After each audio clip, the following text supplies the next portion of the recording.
hello, everybody. I hope everybody is doing well. Oh wow. Sorry, I just noticed we reached our follower goal. How do I? There we go. Nah. Where's my other one? No, that's not the. This was. There we go. Okay. It should automatically have leveled up, I guess. There you go. There we go. Anyway, hello, everybody. I hope everybody's doing well today.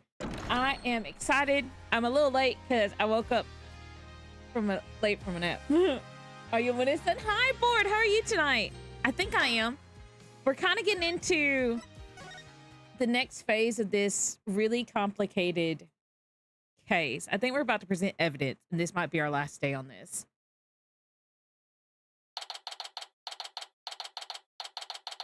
Let me make sure my stream is going. It should be. It is. Okay. Good.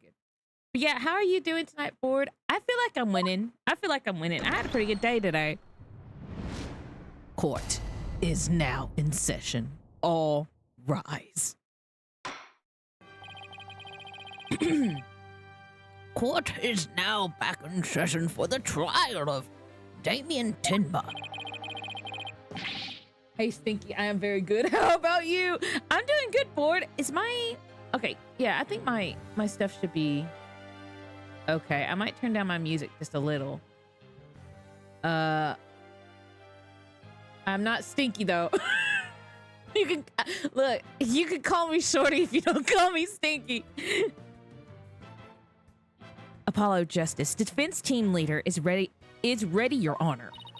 Athena Sykes, assistant defender, is ready to, Your Honor. Justice Athena, can we please silence? Hi, Mr. Blob. How are you doing tonight? How do I Jesus? Hold on, wait. We're gonna have to use the Google pronunciations to figure out how to say this. Jesus Pritz? Yeah, no. How do you? I want to hear the pronunciation. Je suis Pritz. What? Hold it. Je suis prêt. Je suis prêt. Can you repeat it? Je suis prêt. Je suis prêt. Je suis prêt. Je suis prêt. Je suis prêt. Je suis prêt. I'm doing good. How are you? I'm doing pretty good. Ace Attorney looked much better in 2D. Changed my mind. I feel like some of the animation for the 3D sprites is a little more expressive than the 2D. I kind of like both. I think they're both really well done. I do admit that there's times where I kind of miss the 2D animation a little bit more than liking the 3D sprites. But I don't feel too upset about it, you know? As chipper as ever, I see in French no less, and the prosecution. My man.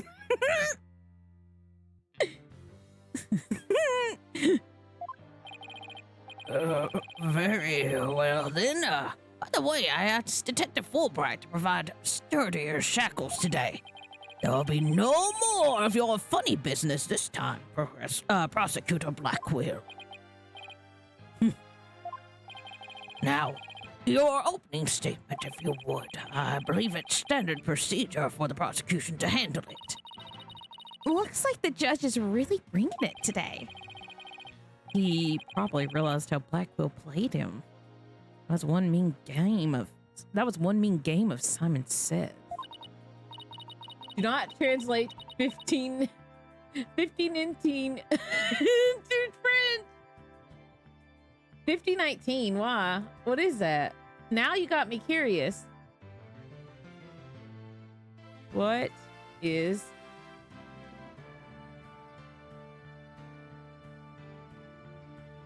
call it?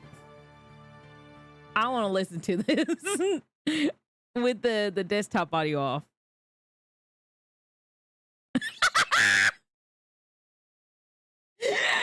Really bored? Y'all listen to this.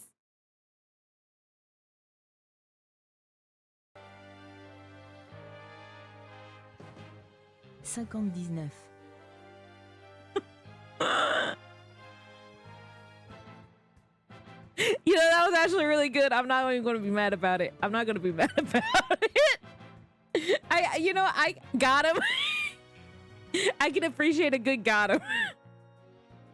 Yeah, his honor has to fight. His honor has to fight to defend his honor today. Your baldness.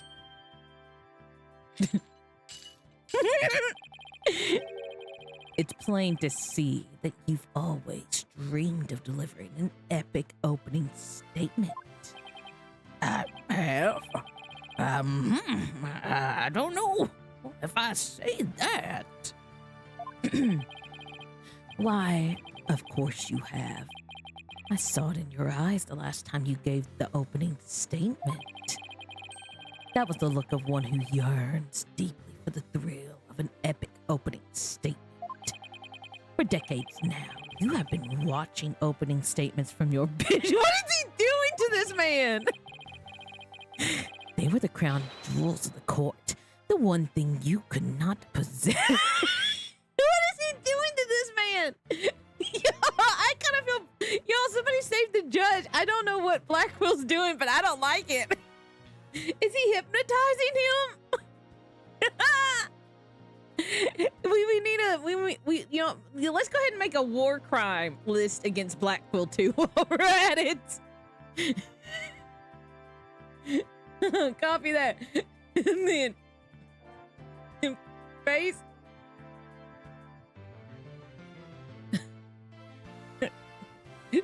And just for reference. Thank you for the head pat and hydrate, Mr. Bob. Okay. Just for reference. I don't know how to spell reference. I'm gonna leave it like that. Black cool crimes. Murder.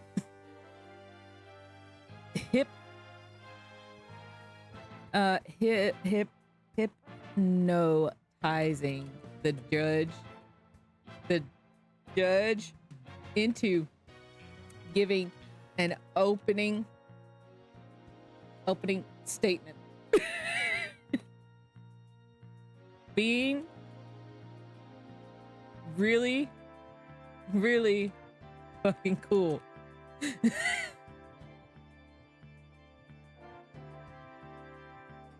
Sunglasses.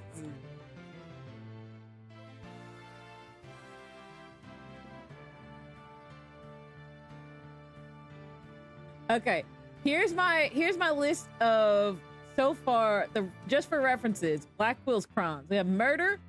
I don't know how to spell the word reference, so please ignore that.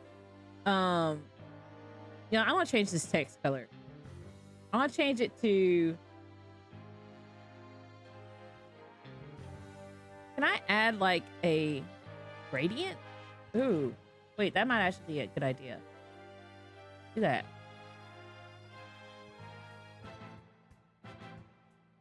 Oh my gosh, it's like Windows art right here. Is there an outline color? I could do a background color, yeah. Wait, why is my background color not working? Oh, it don't got no opacity. I want to change this because I like to keep the gradient, but I want to make it a little more. There we go. Here we go. He needs to go free. Ah! Exactly, Mr. Blom.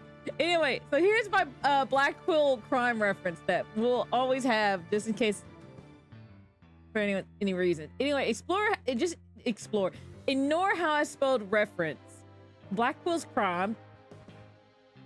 Just ignore the grammar. I think there's a lot I misspelled on this.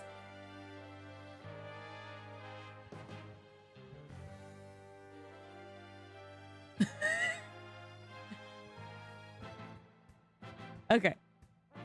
They were the crown jewels of the court, the one thing you could not possess. The crown jewels of the court? Now, at long last, they are within your grasp. How could you possibly refuse? Oh, so you don't mind if I do it then? I'll make a special exception just this once. Here we go again. Yep, more of Blackquill's mind games. Oh, well, in that case, I think I might go ahead and make the opening statement myself. In yesterday's session, we learned the shocking truth that the victim, Alderman Rex QB, was the amazing Ninetails. Oh, we also learned that the amazing Ninetails was a key figure in the yokai craze and the anti-merger protest. It was further revealed that upon learning Rex QB's secret identity, Mayor Damien Tinma murdered him. The fact that the crime took place in a tightly locked room was also brought to light. The only people in that tightly locked room were the defendant and the victim. The defense proposes the existence of a hypothetical third party. But further investigations reveal no proof of a third party who had escaped the room. Ergo, we must conclude that the evidence against the defendant is, well, conclusive.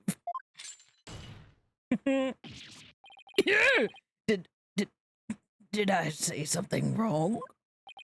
Hold on. Let me see if I can do a Judge Eek. Eek! That was quite astonishing. You've truly outdone yourself this time. Oh, one more thing to boast about to my grandchild. Yeah, actually. Another Judge Eek, please. Eep. Hold on, wait. Eep. Hold it. No, hold it. I went, Eep. Wait, no. I can do this again, I swear. In the title of it, did I do something wrong? There we go. Well, this was not an unexpected turn of events. Now then, it seems the prosecution has called a new witness to testify. The inexplicable yokai evidence left at the scene of the crime. Well, does that not demand some sort of explanation? The feathers in the tracks, weren't they left by the mayor while he was possessed? That was but an act to protect his daughter. Oh, yes, of course, I had suspected as much. Wait, did he actually leave the mayor's award-winning performance? His daughter was the one who planted the yokai. Ergo, the true identity of the yokai in the manor was the manor's maid, Jinxie Tinma. Objection!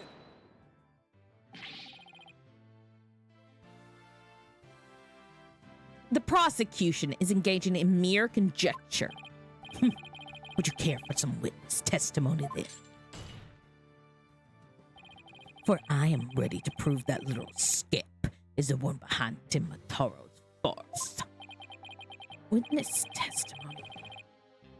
But he means Filch and that creep LaBelle. Very well, then. Bailiff, would you like to bring in the first witness? Welcome back, Field. Mr. Filch, you made quite the hasty exit yesterday.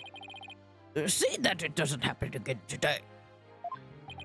Yeah, been known for my hasty retreats since I was a kid. Been a trademark of mine. Indeed, you've managed to give a total of 5 bailiffs the slip. If those amateurs could ever nab me. Yikes! Perhaps we should shackle you by the neck. That would keep you in place. Yikes! No, please, I'm liable to rip my head off if I start running. Your statement now. Yes, sir, Mr. Blackhead, sir. He may beat a hasty retreat, but there's no escaping Prosecutor Blackquill. Yeah, Blackquill doesn't strike me as the give up easy type. Now then, Mr. Filch, your testimony, please. Specifically, the nature of the yokai you saw in the manor shortly after the crime.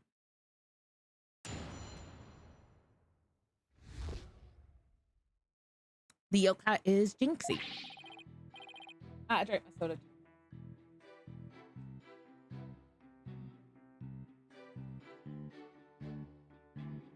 Okay, I'm okay. Himataro's really that little maid gal. Ain't no doubt about it. I mean, the Timataro I saw was just a little thing about her size.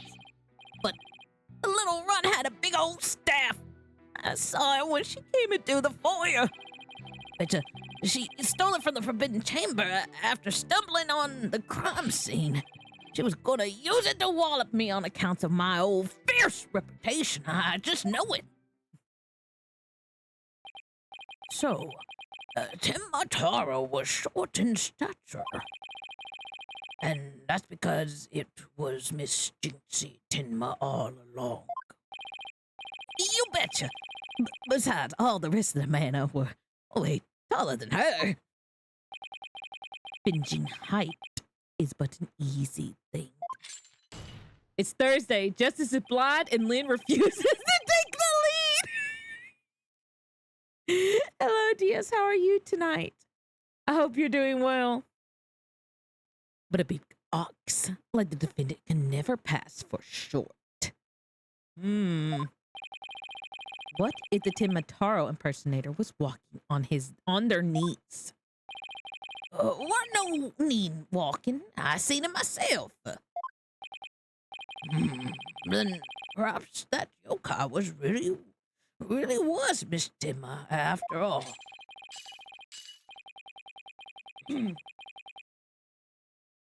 All monsters are not but tricks, either of the mind or cheap parlor variety. Oh yeah, DS, I think you missed it, but the judge made an eek and I tried doing a judge eek. How did it go? The judge was like, eek. Well, I suppose. No, now I'm starting to slip into Filch's voice. So you're saying she created an illusion? Like one of those magical eye things? Precisely. Human senses are easily deceived. Take the fellow in the cell next to me. Each night he cries and screams about some ghost he thinks he sees. But in truth, it was simply the janitor. You know, I'm really questioning this man's time in jail. Why? What jail did he go to? Oh, Prosecutor Blackquill just gave up the ghost, literally. This judge is like an eek on a leash. The janitor's deathly complexion and all-white attire, no doubt, partially to blame. That and the fact that he constantly mutters about taking vengeance for this and that. That actually sounds like a real ghost to me. The defense may now cross-examine the witness. Okay. The yokai is Jinxie. Right. Timotara's really that little makeout. She ain't no doubt about it. I mean, the Timitara I saw was just a little thing about her size. But the little runt had a big old staff. I seen it when she came into the foyer. Betcha she stole it from the forbidden chamber after stumbling on the crime scene. Is he wearing an octopus arm as a scarf? No. I can see why you would think that. But look, there's like he sometimes grabs it. Hold it, where is it? Right here. You can see the ends. It'd be cool though if he was. Okay, let's press. Let's do all my pressing. Mr. Filch, you and Mr. Lobel mentioned something about a practice yesterday. Do you deny this so-called lesson was about what you were supposed to say in court? No, you got it all wrong. Then could you tell the court exactly what sort of lesson it was? Oh, it was, what was it again? Yikes. Now I remember math, you know, numbers and stuff. Don't smirk! Oh my gosh. He's completely under Black Quill's control, too. Anyway, that Timitara was at Omega House, so what's the difference?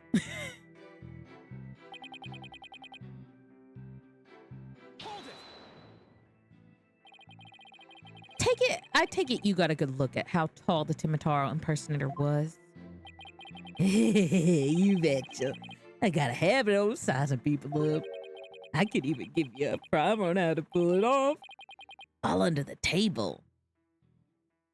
Natch? What is he using the word natch right there for? Isn't it, what is it? What? The only word I know with that has a kind of bad connotation or whatever it is.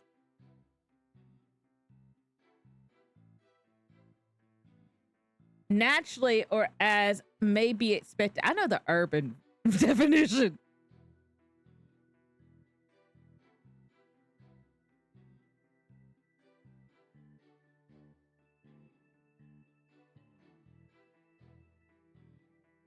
Okay. Same for naturally. Okay, thank you, DS. I've never heard somebody use the word natch. I think it's because it sounds too close to something else.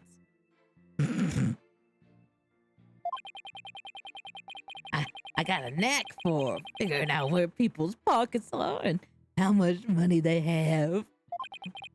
I size them up real good before I release them of their possessions. He just admitted to being a pickpocket right here in court.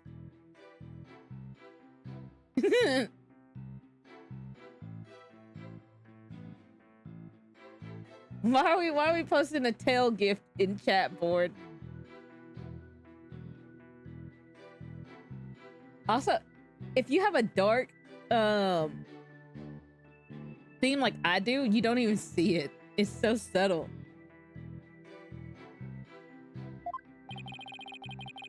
Us no witness hold that this Timitara entered the foyer.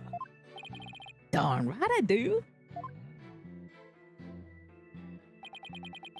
But the little run had a big old staff. I seen it when she came into the foyer. Well, you're not going to brush it all off by claiming the perp was short. I must have hit a raw nerve, because you ain't that tall yourself. Shut up! Shut up! I'm testing for dark mode. You passed. Yeah, I generally use dark mode for a lot of things.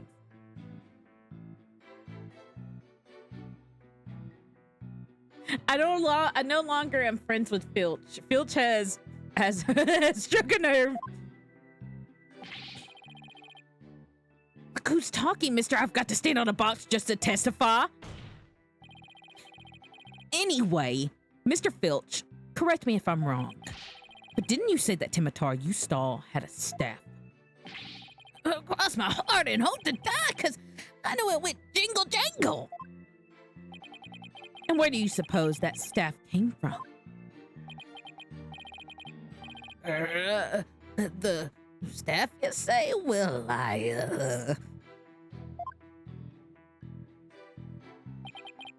betcha she stole it from the forbidden chamber after stumbling on the crime scene. I suppose you mean to say that Jinxie Timma entered the forbidden chamber to get one. Well, I ain't never seen a staff like that in the manor. So it had to be from the forbidden chamber. Oh, really? The stench of LaBelle is thick in the air today. Jinxie entered the forbidden chamber after the incident. Then she stole the staff and tried to cover up her actions by pretending to be Timitaro? I guess that's what Filch is trying to say. Could Jinxie have even entered the forbidden chamber if she wanted to? There is one thing I was wondering about.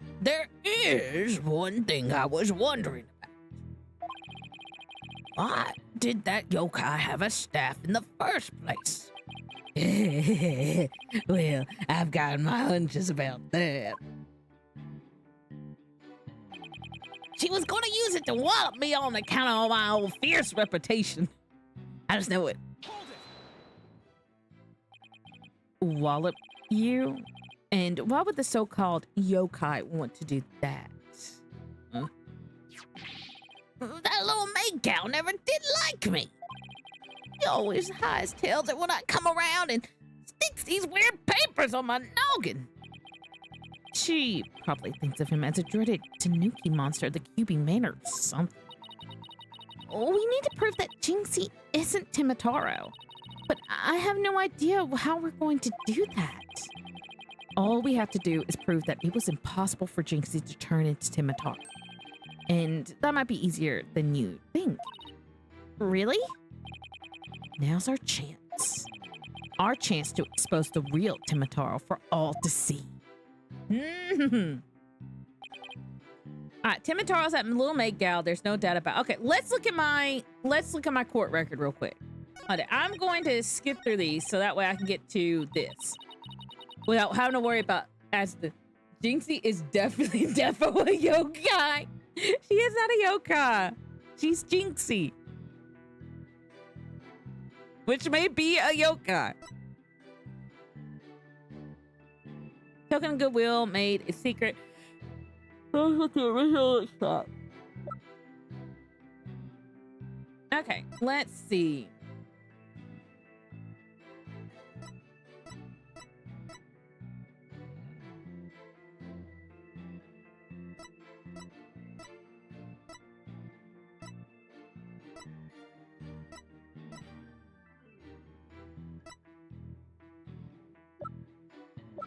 Okay, I think I know what we need to press on first. I'm still going to say, but I think I have an idea what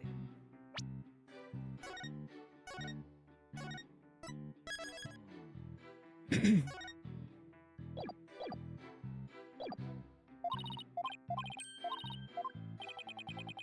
Now's our chance. Chance to expose real Timitaro. Okay. Timitaro is really that little maid girl, no doubt about it. I mean, Timitaro, I saw was just a little thing about her size, but that little girl had a big old staff. I seen it when she came into 4. I bet she stole it from the forbidden chamber after stumbling on the crime scene. Okay, let's present 4 diagrams showing the crime scene.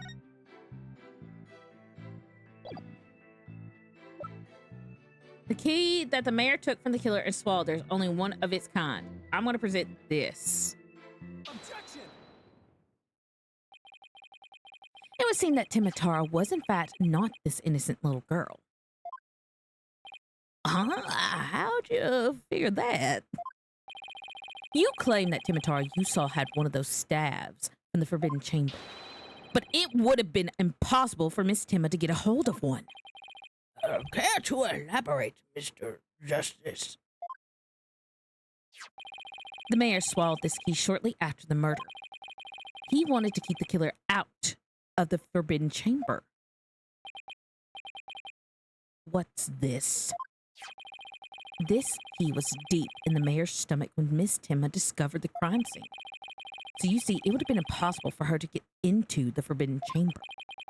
In short, the Timitaro seen holding that staff could not have been Jinxie Timma. What? Order. Oh wait, no, but and who does the defense believe was impersonating Timitaro? Our Timitaro impersonator is none other than the mayor's. Such accusations beg evidence. Aside from his ghastly appearance, can you prove he is the yokai we seek? Yes, in fact, I can. Very well. Let's see where the defense is going with this. Mr. Justice, please show us proof as to the true identity of the Timitaro impersonator.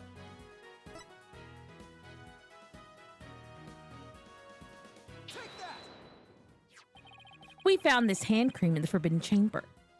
Oh, wait, no. What am I doing? And we know that whoever was Timitaro took one of the staves out of there. In short, I believe whoever this hand cream belongs to is the yokai impersonator we're looking for. But, Mr. Justice, how do you propose to identify the hand owner? I'm glad you asked, Your Honor. The defense requests a fingerprint analysis on this piece of evidence. It might tell us who it belongs to. Interesting. So, you expect to find the yokai's prints there? Very well. I hereby call a short recess while we wait for the fingerprints results. No need for that, Your Boldness. We had the prints of everyone at the manor that day. You call Prosecutor Black Quill? Could anyone be more whipped? Fulbright, analyze this for prints. You have 3 minutes. Your wish is my command. All right. Very well. I guess we'll just wait right here. The judge wanted to recess.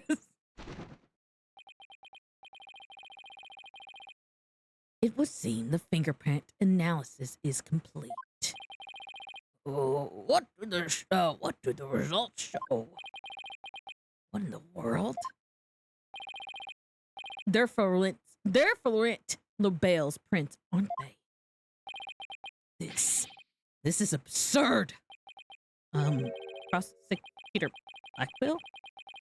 I'm not going to like this, am I? Don't tell me. They're Timitaro's prints. Fingerprint analysis has revealed that the prints belong to the mayor, the other mayor, the guy who's dead. Phineas Filch. What? Oh no, not Filch. I don't think he killed somebody. Objection! What? Wait. What? Then Mr. LaBelle wasn't the one who entered the forbidden chamber. Objection!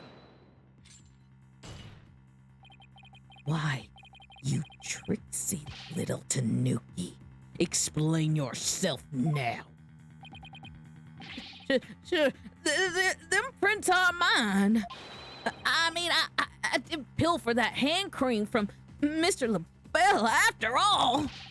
So, you're the one who entered the forbidden chamber? So what if I did? Got a problem with it? You fool of a Tanuki.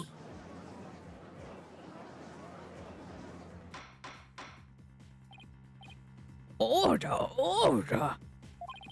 Mr. Justice, care to explain what this could mean? Excellent question. The fact that Mr. Filch was in the forbidden chamber. Wait a second. Does this mean the Timitaro holding that staff was Phineas Filch? Yikes! Another cat's out the bag.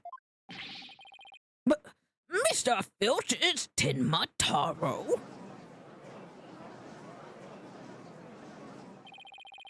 I don't understand. Does this mean Mr. Filch is the real killer? Oh, hi, Thea. Hello, hello. Thank you for the raid. Let me give you a shout out. How are you doing tonight? I didn't even notice you were streaming. Double board, hi board. Greetings, welcome back to the courtroom of madness. Hello, Everett. Hello, hello, hello, Raiders. Hello, Everett. Hello, double board. I'm good. How are you? I'm doing good. What game were you playing? Out. Out. There we go. You didn't want to translate. I had a blast in Another Crab's Treasure. It's tough. I've really been interested in that game. I think that seems like such a fun, like, Dark Souls parody game. That I've seen some clips from it that I'm like, really, like, I'm waiting for it to go on sale again. And then I think I'm going to pick it up. It's very fun. It looks fun. It just looks like a fun time. But I'm glad to hear that you recommend it. There's so many games I want to play. It's ridiculous. I gotta go through my list though. I gotta balance out doing things on my game list and then doing new games that I want to play. That I see. Me too. Yeah. The most colorful Souls-like. Oh, okay.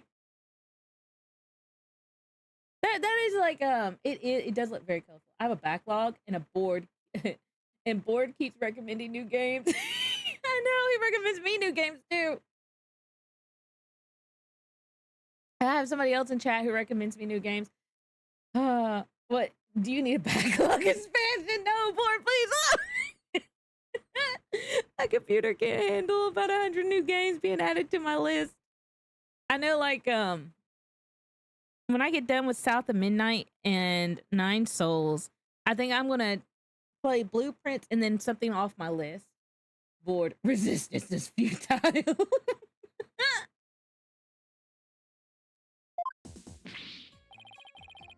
Begging your honorship, but I was just doing what the alderman told me. He wanted me to be Timataro in the village exorcism ritual. Oh, you mean that event at the Nine Tails Veil Festival? So that was you inside the Timataro costume. Yep, and after the event, I went to watch that pro wrestling program.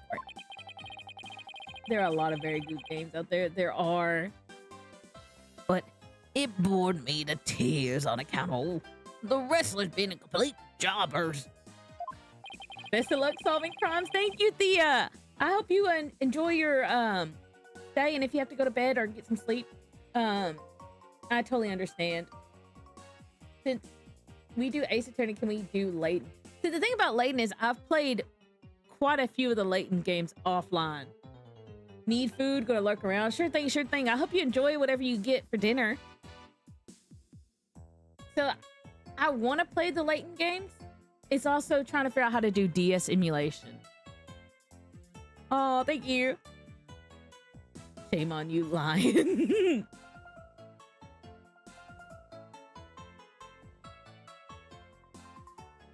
So he didn't actually watch the entire wrestling match.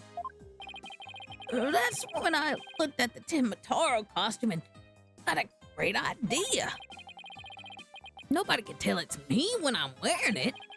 And because of old Mo superstition, no matter what I do, the villagers won't say a word. In other words, you use the superstitions to effectively render yourself invisible. DS emulation is easy. I have to look into it, but if you can post me some links or blog posts or something to look at, I'll definitely take them board. Why did you enter the Forbidden Chamber in the first place? 'Cause all the treasure there. thought that was my big chance to sneak on in and nab it. Treasure? Only that the greatest get rich quick chance in the universe. Decime? I've heard of Decime. I think I've messed with Decime on my old computer. I think I've messed with Decime before. So, okay, if that's still the main one, because that happened years back, so I wasn't sure if they had gotten new ones, because, like, I know, like, with PS2 and PS2 emulation, that the emulators kind of were switching back and forth between, like, 3 different ones. Like, there's, like, a PSX one, and then there's a different one. I love how you're showing your nails. Am I showing my nails? Did I start showing my nails?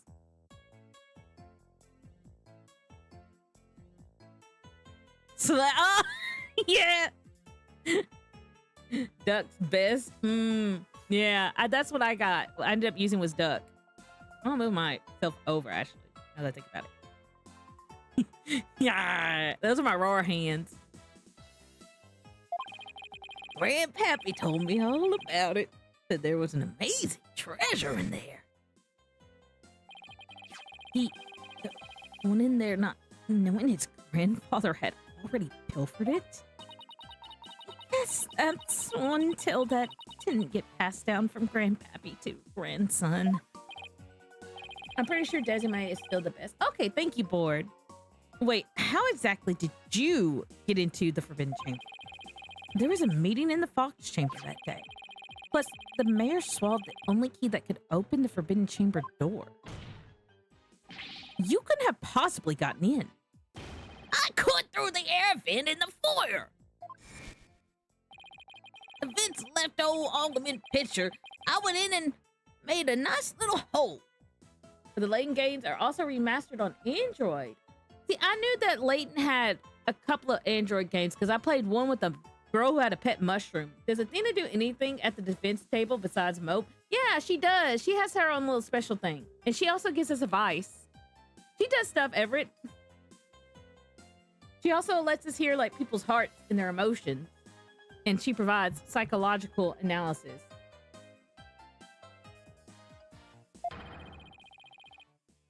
Use that to get into the air duct that leads to the Forbidden Chamber I did. You what? But how is that even possible?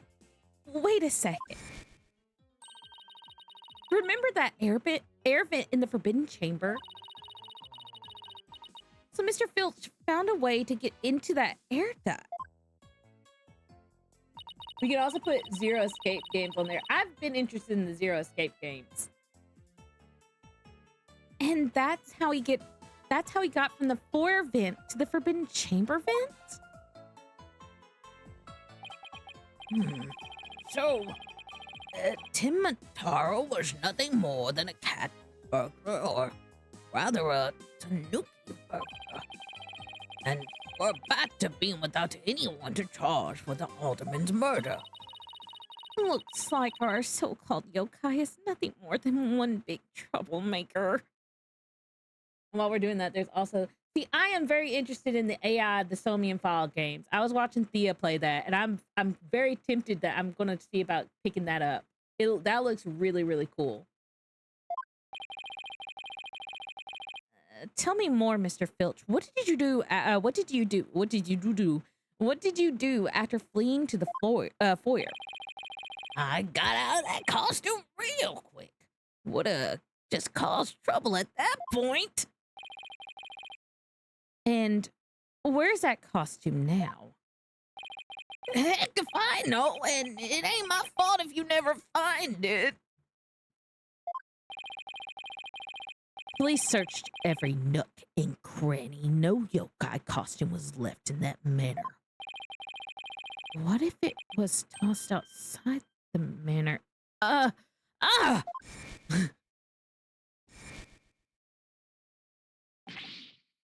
No way, but maybe, just maybe.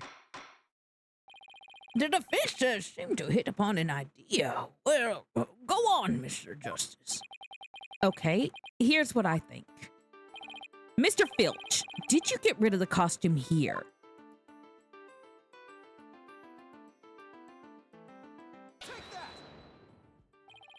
Did you toss it out the window? Because that would certainly explain why it didn't turn up inside the manor. You think I tossed it out the window? That costume cost me a pretty penny. Why would I go and do something like that? I can think of a few reasons. Any bright ideas, Apollo? Well, assuming the costume really was tossed out from the window. Then the next question would be, what happened to it after that? And if I'm right, I might have just the thing to prove what happened to the costume. Phineas Filch, I have just the evidence for you. You do? This evidence proves you got rid of your Timitaro costume through the window.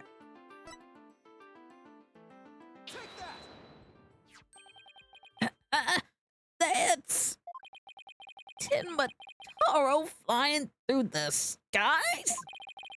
And just how does that prove Mr. Filch threw his costume out the window? It's quite simple. That's not Timitaro in the photo. It's the costume Mr. Filch threw out. Oh, that's crazy talk. You ain't serious, are you? There's a steep cliff right outside the foyer window, meaning the manor is pretty high up. The costume flew through the air after it was tossed out. That's when the photo was taken. In other words, the photo of Timitaro really was the flight of fancy. AI is basically a successor to the Zero Escape series. Okay, all right. What? Yikes! Blackquill's like, We also put Evil Land 2 on your backlog. Yeah, I think I've heard of the Evil Land series. Oh my! So, there really never was a yokai. Oh, I can't keep any of them cats bagged. And I still file a claim for the lost costume. this more than proves the defense's position. Jinxie Timma had nothing to do with staging the yokai sighting. Care to raise any objections, Prosecutor Blackquill? None whatsoever. I'll deal with that Trixie Tanuki after I've dealt with this case. Yikes! Ico No Class is very good too. I don't think I've ever heard of that one. We did it. Good going. Now all we have to do is make Florent LaBelle's take the stand. Stop listening to us. That's not fair. Sheathing the sword a bit early, are we? I could do this all night, by the way. I have a feeling you could. Huh? Nothing has been proven beyond a doubt. Take this Trixie Tanuki, for instance. How do you suppose he was able to exit the Forbidden Chamber? Probably the same way he got in? Is Maya still a police technician? She made me feel more confident that Athena does. No, Maya was the spiritualist. You're thinking of Emma. Emma was the one who was a police detective who wanted to be a forensic scientist. Who was like, okay, let's, look at all this forensic evidence and stuff. Athena's a psychologist. Probably the same way he got in, through the chamber air vent. And what are the feathers and the tracks at the scene of the crime? They would suggest that the Tanuki exited through the chamber door, not the air vent. But the Forbidden Chamber doesn't open from the inside. So what you're saying makes no sense. Right? Why is he smirking? He's smirking. I don't like this. someone on the outside opened the door for you. Isn't that right? Yep, that's right, Mr. Blackjack. The door suddenly sprung right open. Sprung right open? Who was on the other side? Didn't get a good look on on account of the sudden glare. Like how the reflection from my head blinds fellow moviegoers emerging from the dark. You know what? I'm gonna be with the judge in solidarity right now. He's got confidence.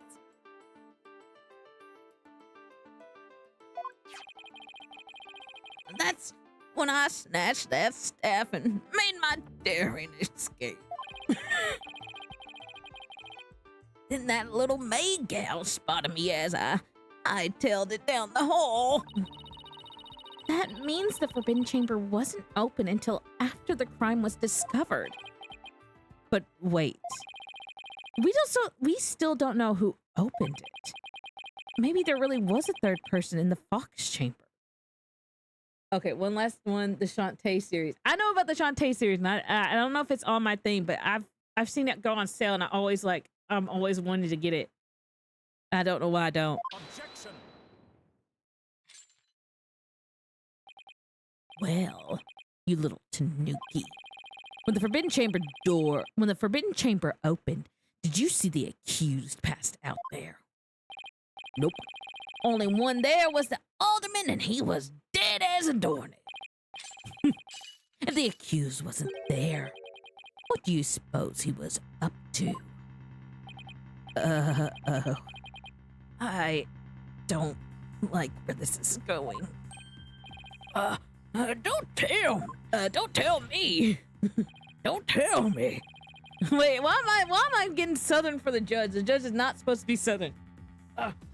Don't tell me. Plainly, the only one who could have opened the Forbidden Chamber was the accused Damien Tinma. Oh!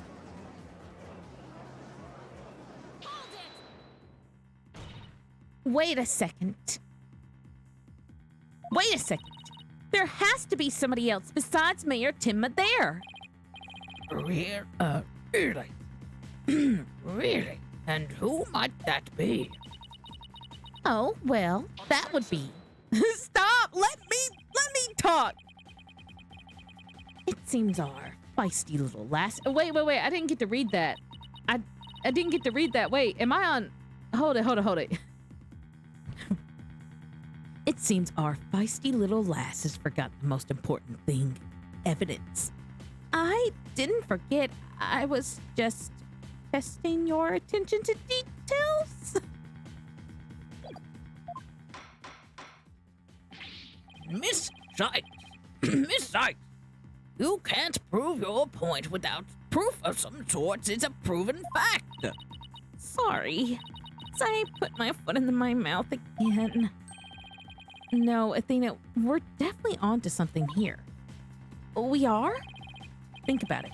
If Filch was stuck inside the Forbidden Chamber, one of the alibis we heard would no longer hold any water. Are you familiar with the Hebrew account of Ishla being mocked for being bald? No, I'm not, Everett. I don't think I've ever heard of this story. The defense would like to call a new witness to the stand, someone who knew Mr. Filch was stuck in the Forbidden Chamber, and by virtue of knowing this, has an alibi that no longer adds up. Not that insufferable. Very well, the court will hear what Mr. Justice has to say. Whose alibi no longer adds up?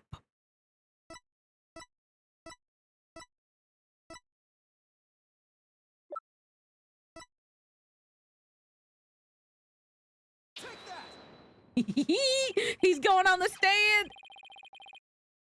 Why, that's the defendant's aide, Florent Lambert. Didn't he claim to be in the foyer at the time of the crime? True, but in his alibi, he also claimed Mr. Filch was in the foyer too. However, as we know now, Mr. Filch was not there with Mr. LaBelle at the time. In short, Mr. LaBelle's alibi has disappeared. Ugh! Frank LaBelle's alibi was one big lie. Isn't that right, Mr. Filch? I reckon there's no keeping that cat in the bag here neither. A crowd of boys gathered to mock Eshla for being bald. He cursed the boys and some bears. Oh my gosh, wait, no, I've had heard of that. As soon as you brought in the bears showing up, I heard of that, yeah.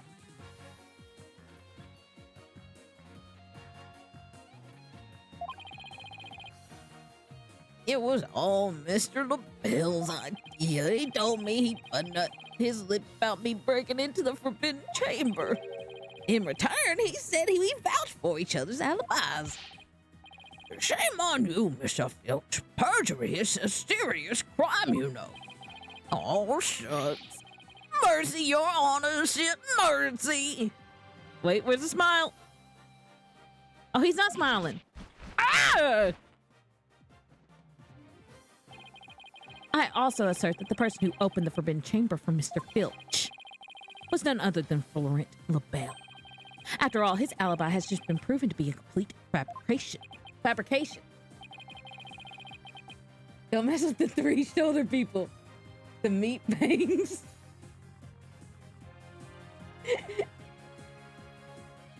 I see. We will take a 20-minute recess, after which we will see what Mr. LaBelle has to say for himself. Yes. We're finally going to drag that slippery snake onto the stand. In the meantime, the prosecution will question Mr. LaBelle about these new allegations.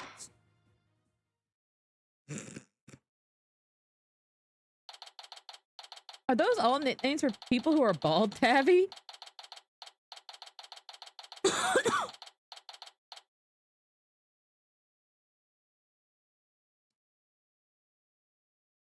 Yeah. Don't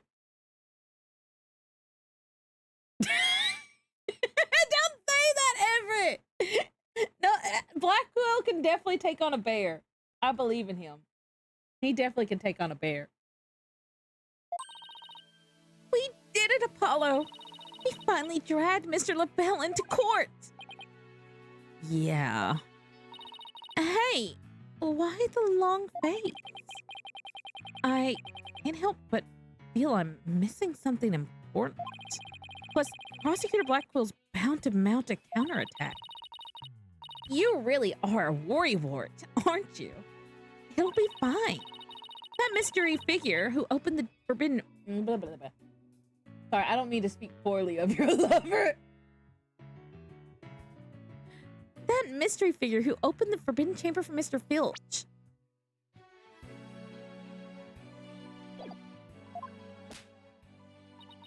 Had to have been Florent LaBelle. I know, but that's not what's bugging me. I wish I could put my finger on it, though. At any rate, the big showdown with Mr. LaBelle is up next, so chin up, Apollo.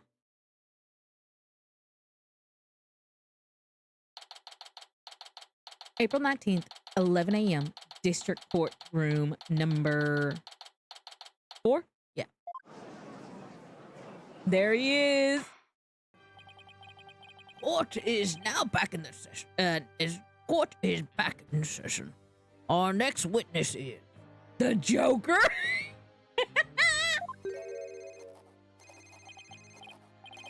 Yes, I'm acting on behalf of the mayor in this very important matter. It seems the witness is predisposed at the moment. Surely you jest. I will hold you to your promise. Remember that. Oh, my deepest apologies. That blink ain't no joking matter. This is Florent LaBelle, personal aide to Mayor Timmer. Or should I say, the accused. Ouch. Like, the poor mayor hasn't suffered enough. Well, what business do you have with me? I'm a very busy man, so let's make this as brief as possible. Your baldness. Right. Hold on, wait. I gotta redo that. Your baldness. Right. Mr. Filch. Oh wow, he's looking even more like the Joker as this goes along. Yeah. Mr. Filch. Mr. Filch's testimony has revealed a hole in your alibi. And for this reason, you are I cannot read tonight. you are suspected of having some sort of connection with the case at hand. I don't know if like the whole, you know, the when people go like that, you know, like when they're blowing somebody off, gets picked up on my mic good. To think I be associated with this entirely lurid affair. Who's your favorite Joker actor? Maybe you should do an impersonation of that impersonation. My favorite Joker actor is probably the one Batman from the animated series. The Mark Hamill one. Where he's like, where he goes, I can't do a Joker laugh. Why y'all ask me to do a Joker laugh? I don't want to do a Joker impression anymore. Let's forget about the Joker impression. We're not talking about the Joker impression anymore. Anyway, I'm moving on. It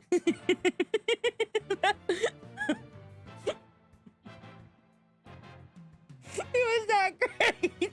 It was great though. Well, I'm not. So may I go now? I have a very important matters to attend to. Objection! I don't think so, Mr. LaBelle. Do you realize what a serious crime you've committed? Witness, you are being accused of perjury. This is your chance to clear the air. Fine. The truth is, I faked my alibi for a very good reason. The mayor was obviously the killer, so I had created a fake alibi to confuse the matter. You see, as his personal aide, I felt I had to protect him. Sorry.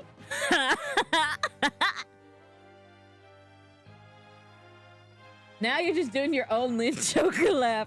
Hold on, wait. My favorite Joker is the one that goes like this. I'm the Joker, baby.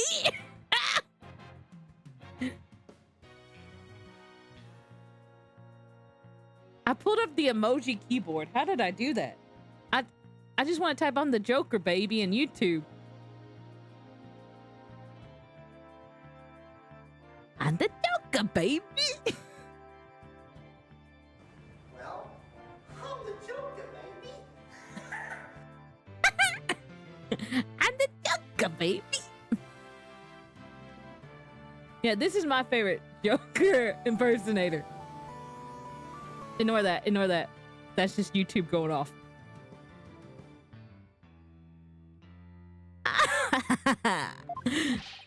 You think this is funny? Without your alibi, you're a suspect too. What were you really doing at the time of the crime? Peasant! How dare you accuse me? One of the most beautiful. Stop stalling and tell the court where you what you were really doing. Blah, blah, blah. Stop stalling and tell the court what you were really doing at the time of the crime. Silence. Ooh, silence.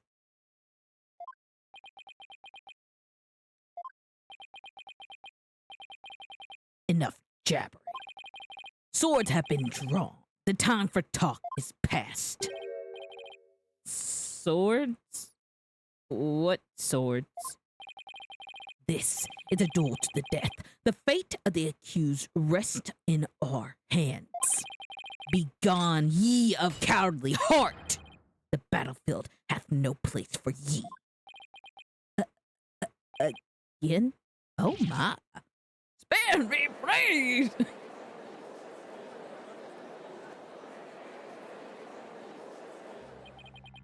So much for sturdier shackles. Those chains hinder my vow that heads would roll this day. This is keeping your head on in court a whole new meaning. Will the witness please deliver the accuser's death knell? You know what you know of what I speak. Most certainly. His goose is already cooked. Time to stick a fork in him. Whatever he has to say can't be good. As I told Prosecutor Blackquill during the recess, I rushed right over to the fox chamber when I heard little Jinxie scream. What? Then, drum roll, please. I saw Mayor Tinma opening the forbidden chamber doors. But There you have it. The mystery man who opened the chamber door, as witnessed by the one Phineas Filch. It was the accused. There was never any third party. oh, and that's not all. I heard something quite startling there at the scene of the crime. Startling sounds bad. The mayor, who was barely conscious, muttered. I about said murdered. Muttered this. Forgive me, Jinxie. I killed the alderman. That's right. The mayor actually confessed to the murder right then and there. We ain't looking too hot. He confessed? Overall, I think Heath Ledger was good as the R Joker, Jack Nicholson as the PG-13, Mark Hamill as the PG, and Cesar Romero as the G. You did it as movie ratings. Order in the court. This is quite conclusive testimony if it stands. Just so, and quite astonishing. I might add, I only learned this fact during the recess. I just love surprises, don't you? That's why I say the best for last. Consider it a gift from me to you. No way. I don't believe Mr. LaBelle heard the mayor confess. But is this really true? Did Mayor Tenma really confess? It is indeed. During that last recess, I confirmed it with the mayor's daughter. It would seem Mayor Tenma actually did confess. That testimony is quite favorable to the prosecution's. This is LaBelle. Yes, I called earlier about the party reservations. That's right, and I'll be calling my little shindig, Mayor Tinma's conviction gala. A splendid time is guaranteed for all but the mayor and his defense. Well, as it seemed, our witness is a very busy. I accidentally pressed the space bar. Is a very busy man. Let's get right to his testimony. Mr. LaBelle, please tell us what you saw when you came upon the scene of the crime. I don't know if I should mention this on chat, but recently I saw an anime clip that kind of spoke to me on some levels because I've kind of been punching over my keyboard. Oh no. Well, it's not bad. It's just I saw a girl trying to type and well, sometimes when I'm sitting there watching stuff on YouTube, I'll like get super hunched and then like wave like I'm like kind of leaning over the keyboard. And I've kept on running into the problem where sometimes I'm like going like, why can I not click on anything? Why can I not click on anything? Why can I not click on anything? And like my stuff wouldn't move and I would like freak out. And it turns out that I was accidentally pressing the space bar when I was leaning forward. And I saw it on an anime clip and I was like, damn, I've never felt more seen. It's just like, I don't know. I move my microphone out of the way after streaming, and then sometimes, it just feels nice to hunch. You know, it's nice to have bad posture. It feels nice to have bad posture. Look, there, I'll admit it. It's, don't sit up straight. Just go ahead and lean over everything. The curve in a curve in your back is worth it for the comfort.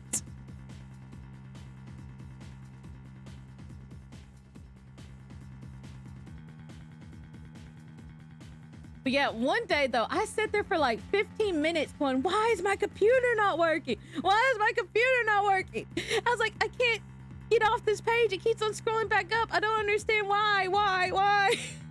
And then I sat up and then I was like, why did it stop?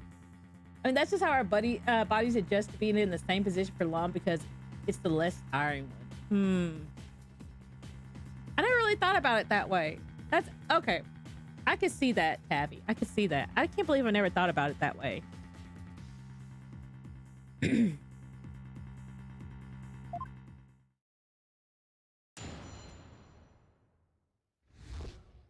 What the bell saw. I was in the hallway, hiding in the shadows. That's when I heard the confession. Upon learning of her father's crimes, little Jinxie fled without ever noticing me. Immediately after that, the mayor came to, stood up, and opened the forbidden chamber. As I ran in terror, the demon emerged from his prison. In shock, I fled down the hall. I fled down the hallway to my right, to the one with the phone attached at the end. We have an issue. I must say, this is a shocking revelation. Revelation. Revelation. Quite unexpected. To think the defendant actually confessed then and there to his crime. Perhaps the guilt was too much to bear, so he confided in his daughter. You do realize you should not have withheld such crucial testimony from the court. Once again, sorry. It's just, I feared being accused if I mentioned coming upon that most unpleasant scene. Why did the mayor's confession have to be brought up by this guy? We better do something before the judge declares the mayor guilty. As a death row inmate once told me in years gone by, there is a time to fight, and a time to yield, a time to live, and a time to die. Ugh! He's laying it on real thick now. I've accidentally put the corner of something on my escape key and then been baffled about it for a while, about why the computer wouldn't follow my instructions. So you've been in my same predicament, Everett. Except mine was like, it was me pressing down on the key.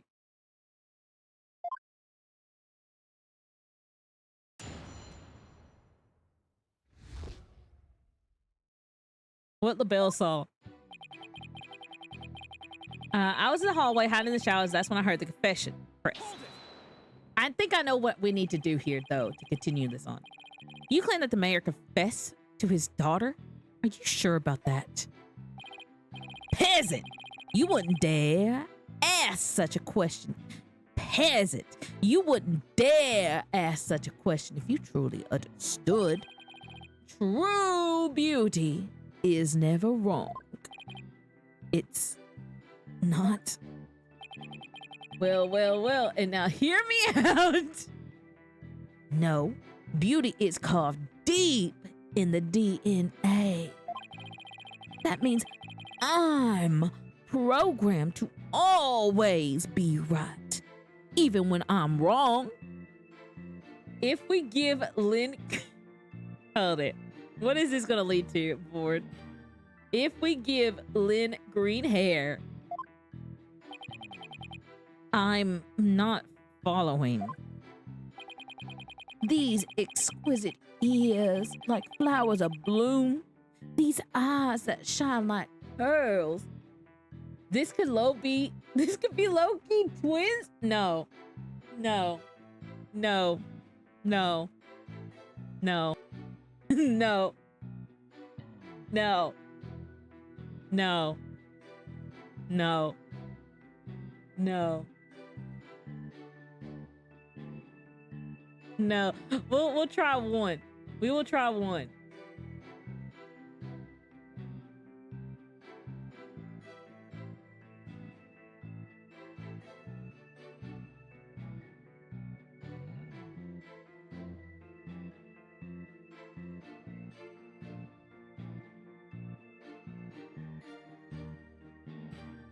I don't know what just got switched, but it was not my... Oh my gosh, it's my hair in the back.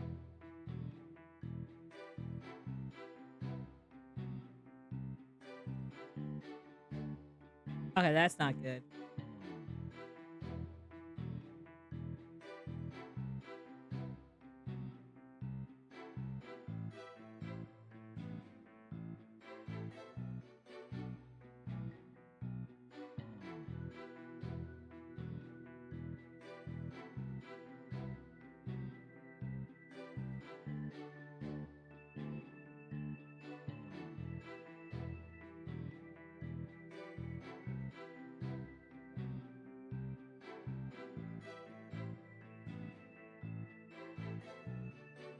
Oh, wait. I don't know what got switched, but we'll see.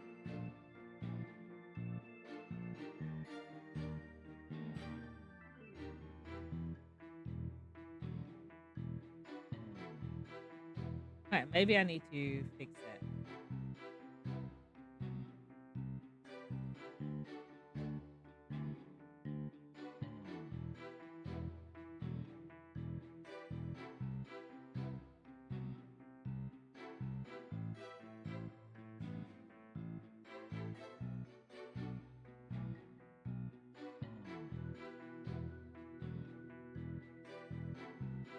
It's not gonna happen. It's not gonna happen. She makes everything green instead of what she should. I'm trying. I'm trying. I don't know why my model does this. I have so much hair. I said when I become bald.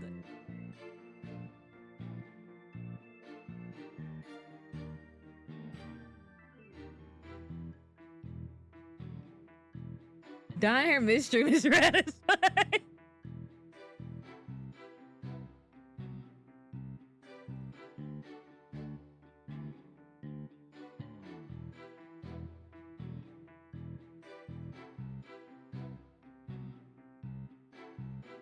But don't dye that one. That's not a good one to dye.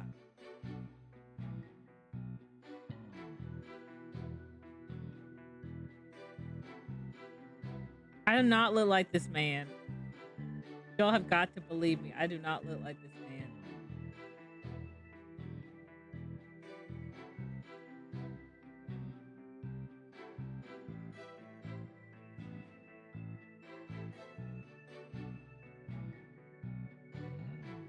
Okay, there. Half of my hair's done.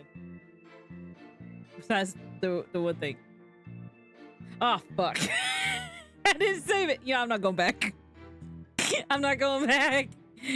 Oh, you know what I could do? Wait. I'm smart. I'm smart. How do I get to this thing again? Where is it? This. Where is it? Where is it? Where is it? Where is it? Where is it? No. Where's the thing? There it is.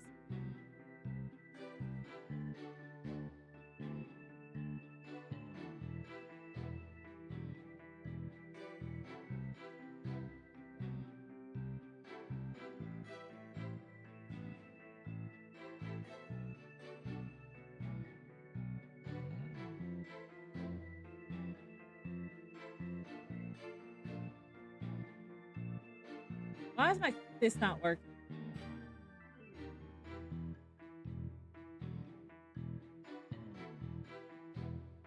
I don't think that's right. What is all on? That's fine. You know, we'll leave that on. Deactivate this. Reset. There you go. Okay, now I'm green. I'm green. I'm very green. Is it first thing confirmed? Maybe a little bit. Okay, what does that look like? Okay. I might have to fiddle with it, but I'm green now. We are not twins. We are.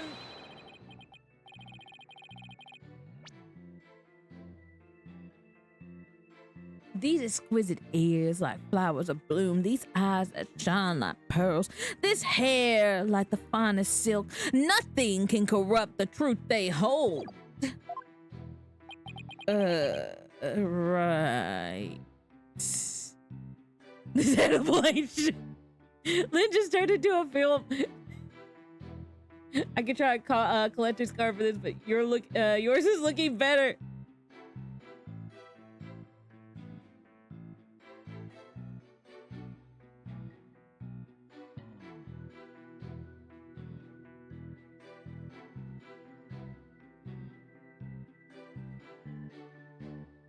This is like a little bit more of that green.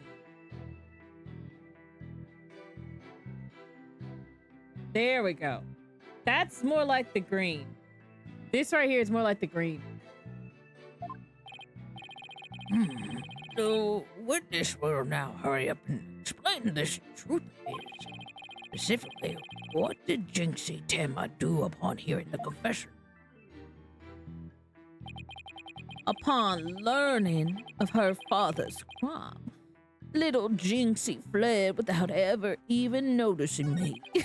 Immediately after that, the mayor came to, stood up, and opened the forbidden chamber. Hold it! How did Miss Timma appear to you? Oh, the poor little thing seemed positively heartbroken, all teary-eyed and whatnot. I couldn't help but shed a few tears myself after seeing her like that. He actually sympathized with Jinxie? Seems like an overly human emotion for him. Yeah, because he's the only real monster we've seen so far, in looks and in character. The next thing I did was check my face in the mirror. Check your face? Why? To behold the beauty that is my sadness. Why else? Paulo, I'm starting to lose faith in humanity. I know the feeling, but hang in there. At least keep the faith alive. What was that? At least keep the faith going? At least keep faith in our client. Let's keep this moving, shall we? What happened next? Oh, my ear itches.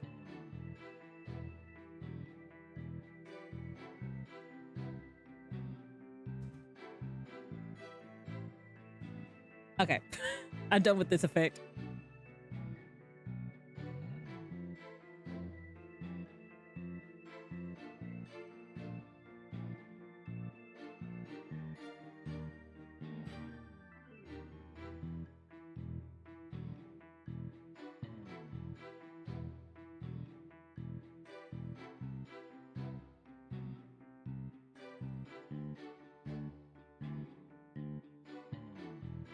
Anyway, I want to be cool for this.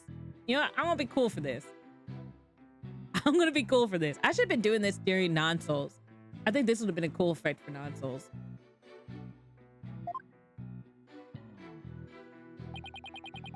Immediately after that, the mayor came to, stood up and opened the forbidden chamber. As I ran in, No, back. Where's my pressing? There we go. he opened the forbidden chamber. But why would he do that? Who knows? Maybe he wanted to free the demon. Timataro. The courtroom is no place for fairy tales. Remember, you are under oath. Hello, LaBelle speaking. Yes, I will certainly explore the matter. Toodles. Now, where were we again? You were going to tell us the real reason why the mayor opened the forbidden chamber. Oh, yes, of course. Oh my God. Hello, this is LaBelle. Good one, sir. You are an absolute riot. Okay, bye. I don't think there's other people on the end of those lines. Unless it was Nail who was saying a dad joke. There is nobody else on the other end of that line. You were saying that. Never mind. This is a waste of time. He's just going to tell more lies. The witness will focus on his testimony, not his phone calls. Now, tell the court what you did after you saw the mayor open the forbidden chamber. Well, after that, let's see. I ran terror. The demon emerged from his prison. This one should be in shot. I fled down the hall to my right to the one with the phone at the end. You were basically doing this to yourself. Let me see.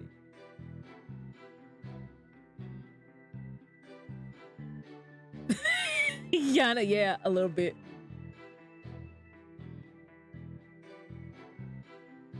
All right, let's press on this.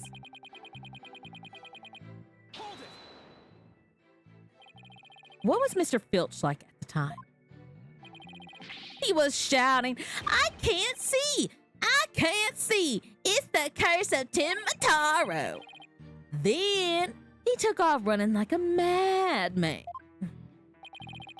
He must have been blinded by the sunlight. The sunlight flooding in. Wrong.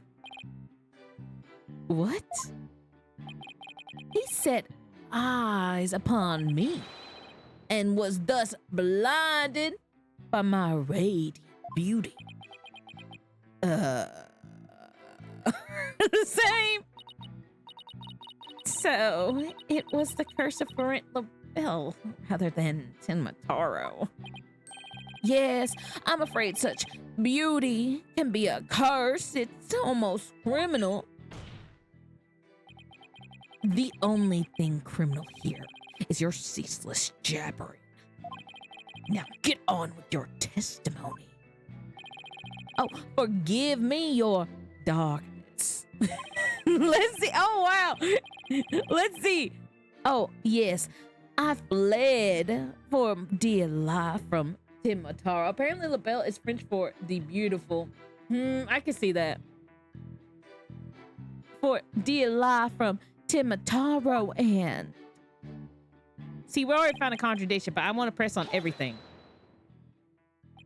So after you fled into the hallway with the phone at the end, Timataro ran off towards the foyer? Precisely. Notice any inconsistencies, Apollo? Well, Jinxie also saw Timitaro, right? She did. She said they passed each other in the hall and she made that call to police.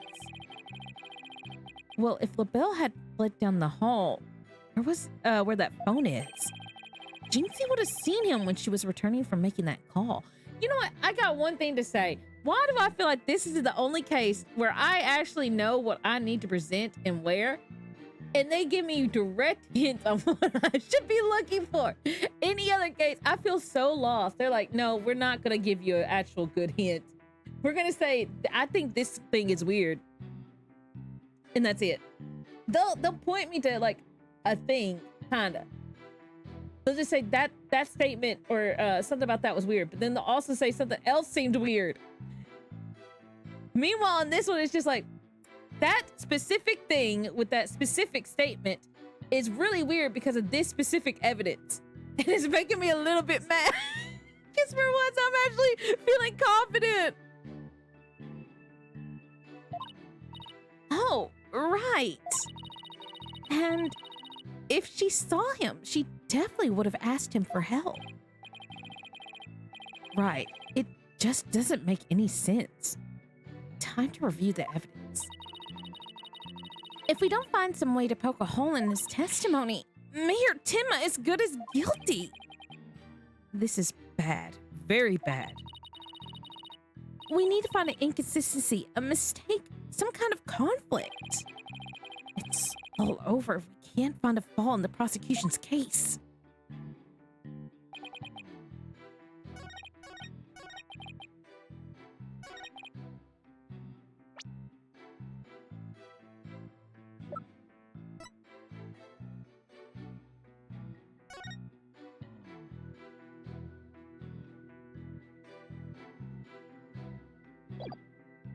Objection!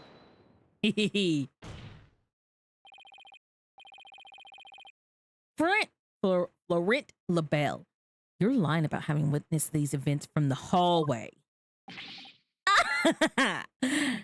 What on earth do you mean? Yes, care to fill the rest of us in, Mr. Justice? If Mr. LaBelle had really fled down into the hall with the phone in it, he would have crossed paths with Miss Tinma. What's this? After she discovered the crime, she immediately went to call the police. Then, after making her call, she went back to the main hallway, whereupon she encountered the demon yokai, or whatever you want to call it. As for me, I call it Phineas Filch in a Timitaro costume. The encounter happened right here, where the hallway meets. As for Mr. LaBelle, if he had fled here, Finching escaped from the yokai imposter. Why? Why, yes, the two would have crossed paths.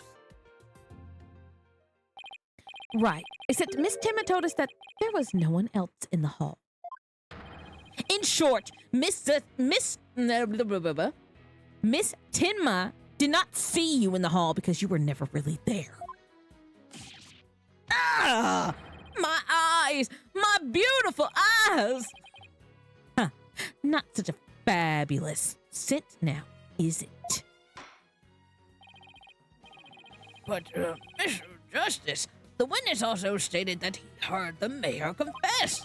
He was lying about hearing the confession from the hall. Then, where was it? Where was he when he heard it? Tiny URL, gonna click it.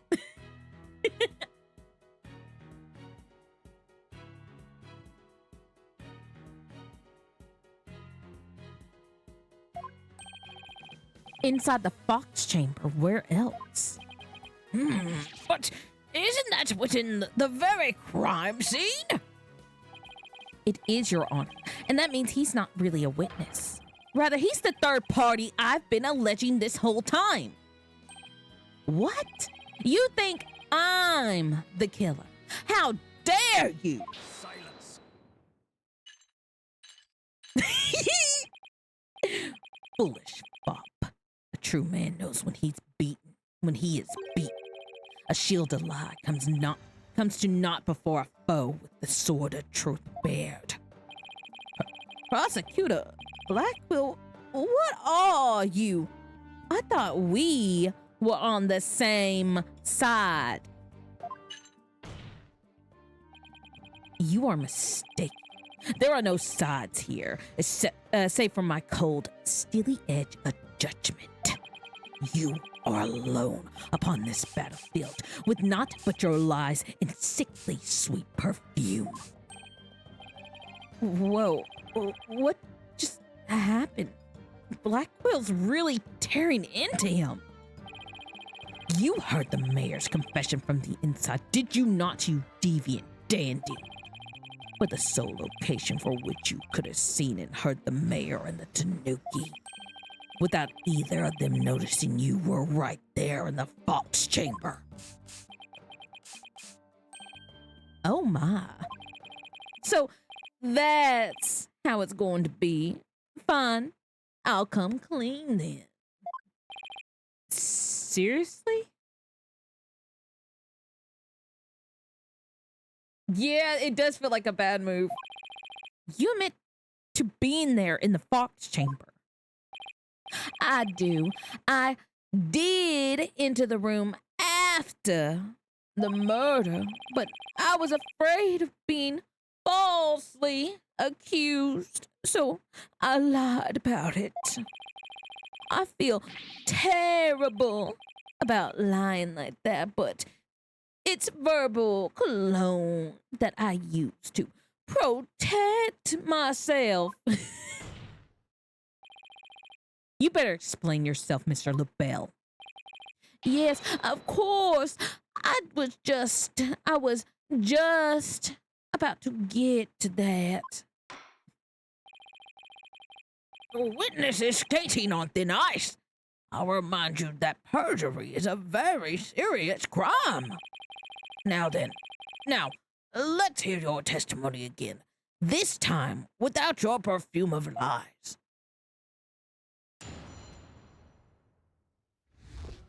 In the Fox chamber. I did enter the Fox chamber after the murder, but I didn't enter until after Jinxie had heard the confession and left. I heard the mayor groan and hid behind the folding screen there. What I saw... Ooh. What I saw there up close, it was absolutely horrifying. You see, I was there, but merely watching from behind the screen. From behind the screen? Why, yes, I believe you wouldn't be spotted if you were there. Just so you could see everything without being spotted by the victim or that Tanuki Filch. Suffice to say, he was a mere witness to the events rather than an actual third party. This guy's as slippery as an eel. Apollo! You think he's telling the truth? Well, he was in the Fox chamber, so at least that much must be true. The defense may cross-examine our slightly voyeuristic witness.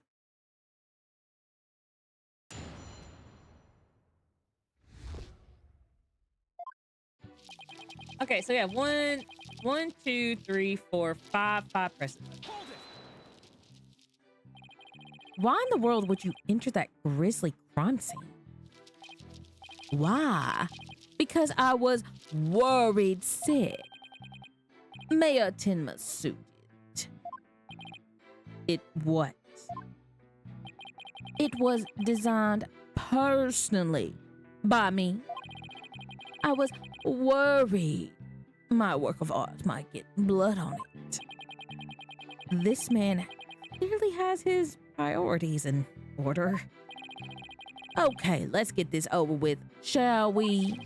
Now, where was I? Oh, yes. So I entered the Fox chamber without thinking.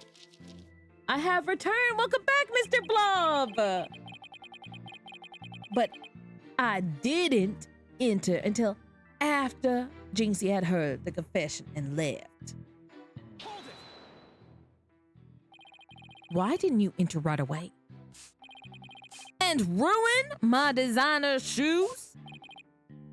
Your shoes? Even now, just thinking about getting blood on my fabulous footwear, it sends chills down my spine. That's why I hesitate. That's terrible. A man was dying and another injured, and you're worried about your shoes? Need I remind you, this is a court of law. We are not teaching morality here. We have schools of etiquette and the like for such trivial pursuits. Ugh. Gah! Gonna go to bed. Good night. Good night, Board. I hope you have a wonderful sleep. I will see you later. Thank you for the game recommendations and list. Now, you listen to me, you deceptive dandy. Get to the point and be quick about it. Yes, well, I was there in the Fox chamber, but I heard the mayor groan and hid behind the folding screen there. Okay, Fritz. Wait a second. Why did you hide yourself? Oh, so you do understand. I do? By hiding, I was concealing my fabulous beauty, which, for the sake of the universe, is something I should never, ever do. That's what you're thinking, right? I'm sensing a black hole of egocentricity forming around the witness, and We can deliberate his mental process another time. Get on with the testimony now. well, regarding the murder scene. Okay. This should be the last one. No, there's something else. Could you describe the crime scene in a bit more detail? And what exactly would you like details about? Well, what I like to ask about is the murder weapon, the forbidden chamber, the feathers and tracks.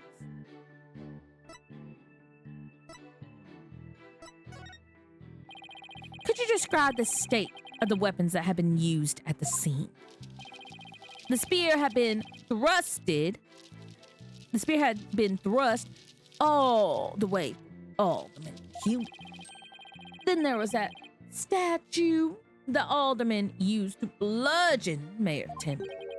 That incredibly inspiring symbol had fallen to the floor. Oh, right, the statue, but why would he find it inspiring?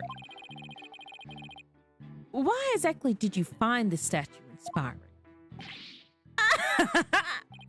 Well, when I saw that statue, I felt as if the merger had been realized.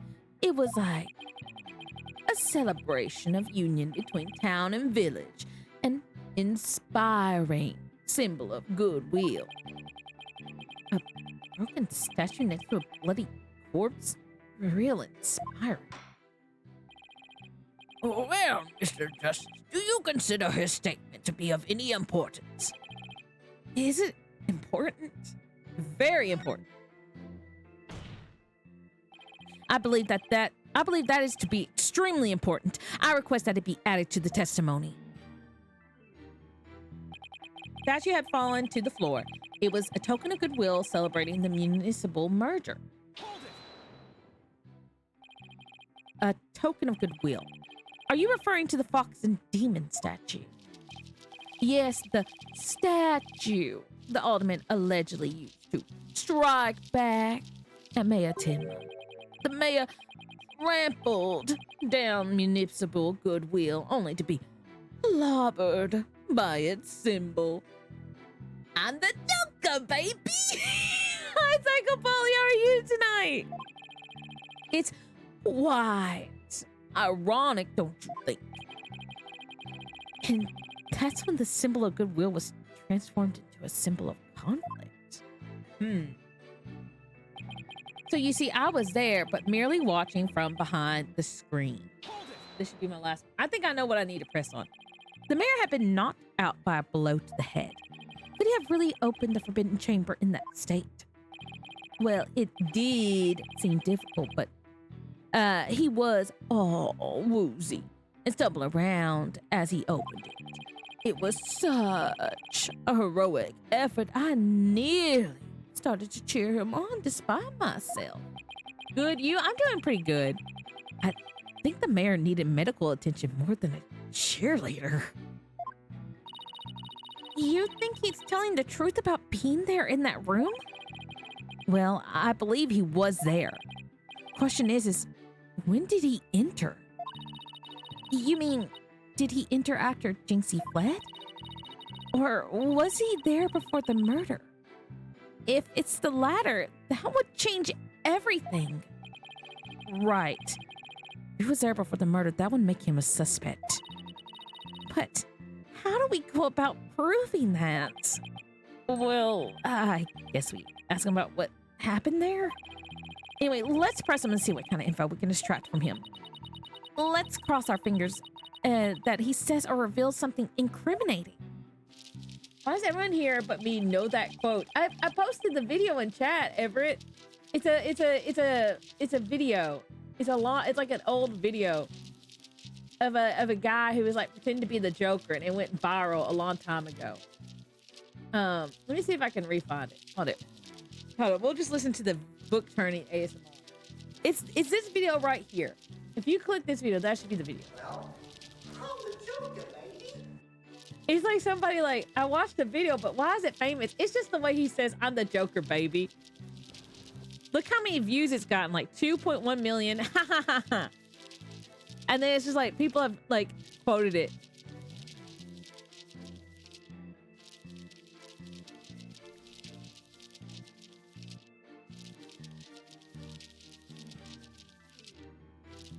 I don't know. I think it's just like the whole fact that it sounds nothing like anything. I missed that particular viral.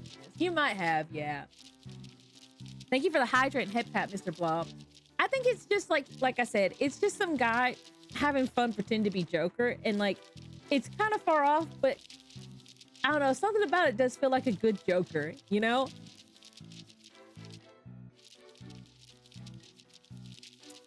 It missed the mark, but somehow it hit the shot.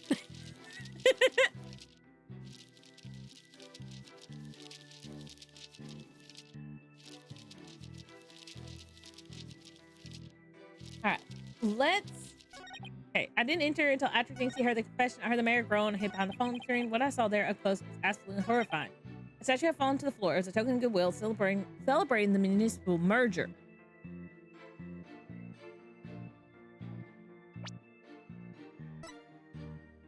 Objection! Your lies have finally betrayed you, Mr. LaBelle. What possibly could you mean? You said the statue was like a celebration of union between town and village. Isn't that correct? It is indeed, but what of it? The two yokai are joining hands in goodwill. An extremely lucky ricochet, I guess.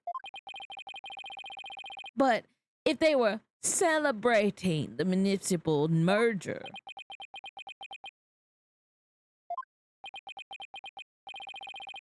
something the matter. So, how did you really know that this statue was meant to be a symbol of goodwill again? What? Justice Dono. Explain yourself and make it quick. This statue was meant to symbolize goodwill in its original form, but that was a secret. A secret? Whatever do you mean? What I mean is that it broke when someone used it to strike Mayor Tenma on the head. What's left clearly makes it look like the two yokai are battling it out. Eep. Eep.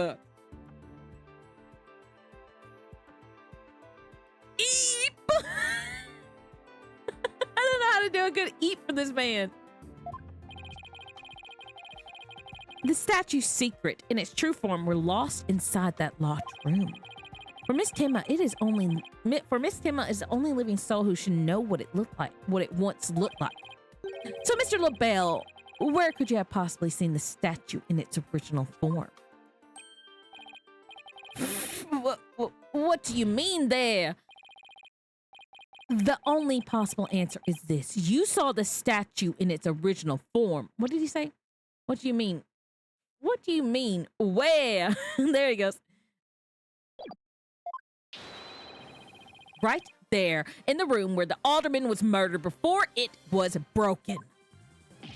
How dare you? Mr. Justice, are you accusing the witness with some sort of crime? Yes, I am.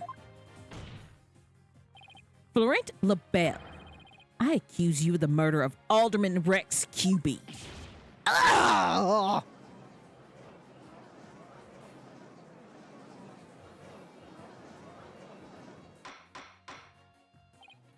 Order! Mr. LaBelle, you've been accused of murder. Do you have anything to say in your defense? How could you possibly accuse me, the embodiment of beauty? Way to go, Apollo! This is the conclusive evidence we needed. Magnifico! It's funny when someone said, "How dare you?" The person would have just seen, how the other person dared. I know. We've got you now. We know you killed the alderman. Now admit it. Silence.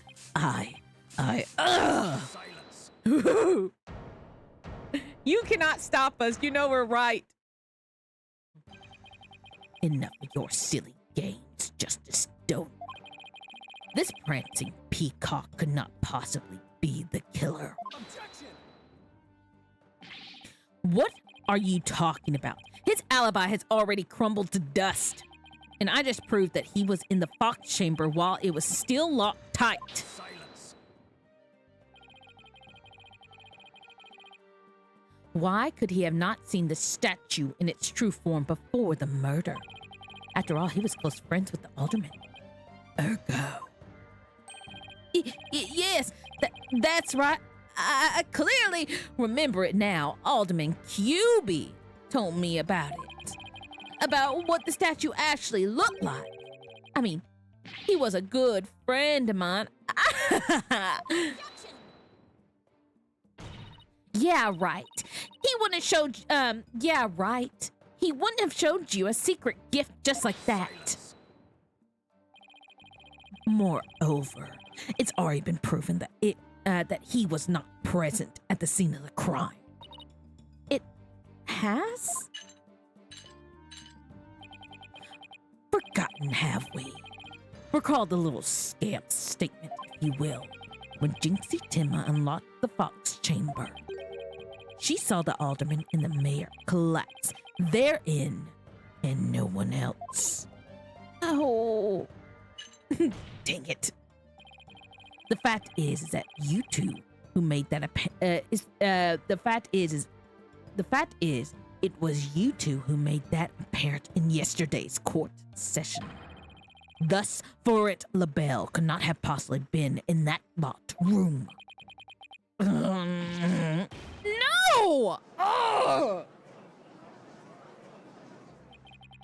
I just don't get it.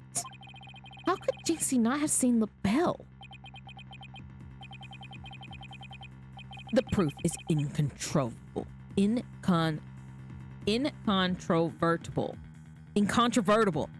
No room for debate exists. Am I not right, your baldness? It does seem awfully conclusive. The facts point to the defendant and the victim being the only people in the locked room. Moreover, the defendant has already confessed. Silence. You cannot defend the indefensible. Your role in this charade is over, Justice Dono. But your baldness. The trial would last an eternity if we were to keep crossing blades with these simpletons. It is high time you brought down the hammer of justice. Points were made. I believe it's time to declare a verdict. No! No! No! This is impossible. This is impossible. This man is innocent. This court finds the defendant, Damien Tenma. No. Who holded it? Who holded it? It would seem that my time is at hand. But Mayor Tenma? Counselor, there is a matter to which I must testify. I recall it now, only for your good graces. Counselor. Oh, right. He must mean me. Has he finally remembered what happened before that blow to his head? Bailiff, don't just stand there. Seize him. It's no good. I can't restrain him. Know me in despair, for I am Tenma Taro, Demon Lord of the Yokai.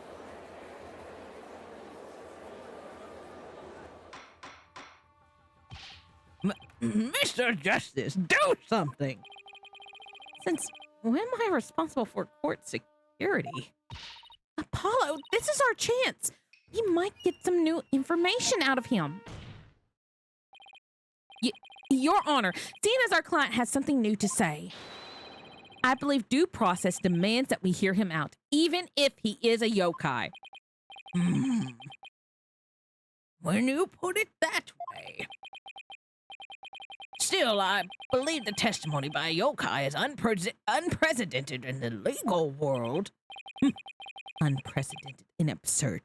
An absurdity more like. All right, then, Mr. Damien Tim, or should I say Mr. Tenma Taro, your testimony, please. I shall now speak of the recollections most real, courtesy of my host, Damien Tenma. Heed these words, mortal, for hear them but once you shall.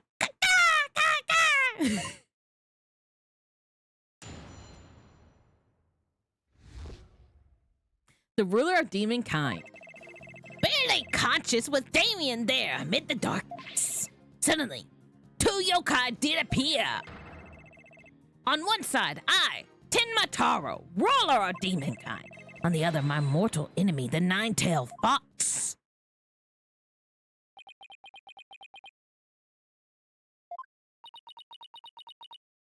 Fuck. That's what they're thinking.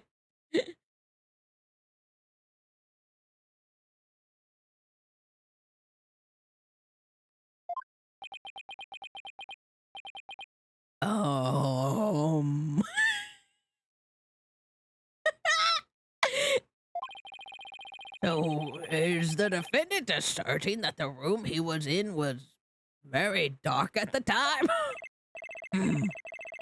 Strange as it may be, yes, indeed, all was in darkness. And the part about Timataro and the nine-tailed fox being there? Yes, that too! Timataro towered overhead and the nine-tailed fox glittered gold. Ah! I call animal abuse, Your Honor! It was seen the defendant's recollections are not to be trusted. Yes, well, truth be told, my host's recollections are a bit fuzzy. As if half dreamt and that happening lingers in his mind. Apollo, maybe I can help you. Really? What do you mean? Yeah, I can hear it. the discord in his heart. I sense an unusual emotion in the mayor's memory of the event.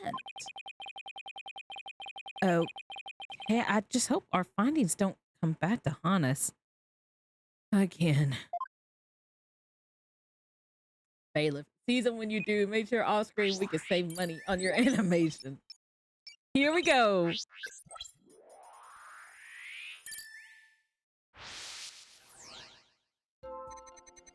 Barely conscious was Damien there amid the darkness. Suddenly, two yokai did appear. On one side, Timatara, the ruler of demon kind. And on the other side, my mortal enemy, the Nine-Tails Fox. Why is he happy about this?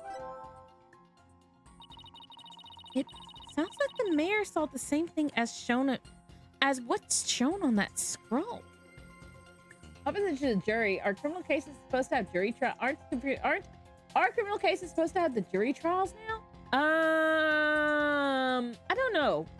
I really don't know. I think that's something that they were trying in the previous game. I don't know if it's stuck. Maybe. I'm not sure. It might be something that they're still trying. What's with those Tenmas and their yokai? I think it's sweet how father and daughter can share something like that. I don't think shared nightmare really qualifies as sweet. Anyway, all I need to do is point out an unnatural reaction like last time. Right. Look for places where an emotion conflicts with the testimony. That conflict usually indicates a thought or an emotion that's being suppressed. Barely conscious, Damien was there amid the darkness, right? That's fear. Suddenly, two yokai did appear. He's shown to be surprised. On one side, Timatara, the ruler of demon kind. Nothing really changes. Still surprised. And then on the other side, my mortal enemy, the Nine-Tailed Fox. Why is he happy? It sounds like... Okay. I'm forgetting. I completely forgot how to do this somehow. Pinpoint. That's right.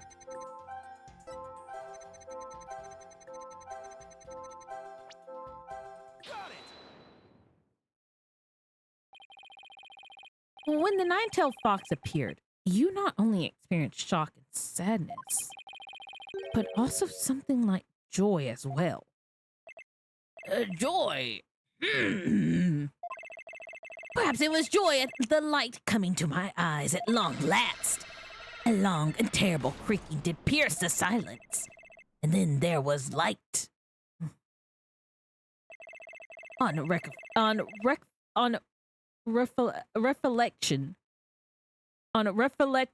Reflection.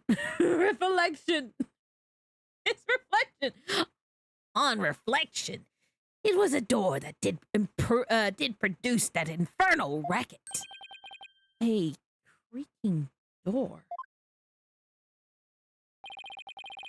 Oh, you must be talking about the Forbidden Chamber door.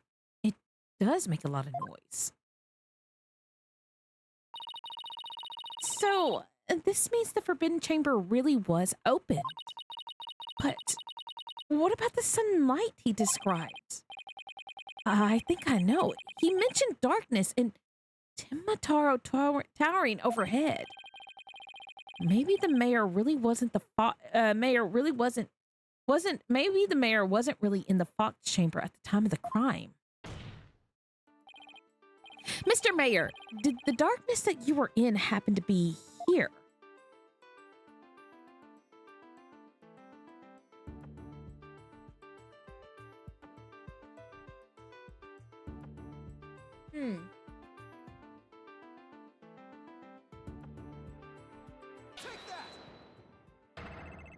The Forbidden Chamber?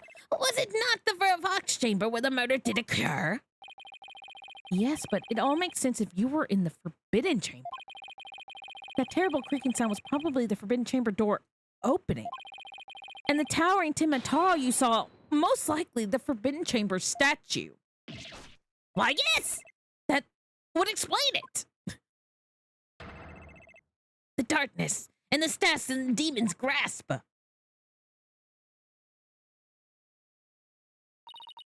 But even if that's all true, then What about the nine-tailed fox? Maybe he was seeing things just like Jinxie and her imaginary yokai. Fantastico, Apollo! It's entirely possible. In a groggy, dreamlike state, people can even misremember things and events. Misremember, you say? Let me think. Ah, I do believe I remember now. That was not the nine-tailed fox. That was the amazing nine-tailed fox. What? The amazing nine-tails. At first, this is but a dream, I thought. Now, however, I most clearly do recall it. 'Twas the amazing Ninetales who did open the forbidden chamber door.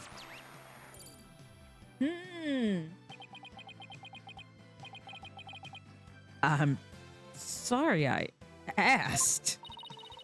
The amazing nine-tails? But that was the victim, Alderman QB, right? Yeah, why would he open the forbidden chamber?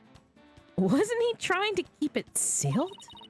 Never mind that. This is completely new information. Let me enter it and run an update.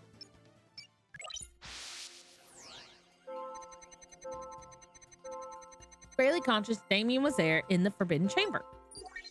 New info update.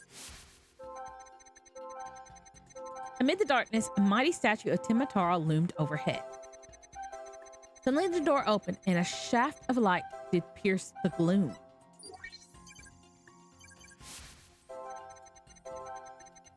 The amazing Ninetales had come to the rescue.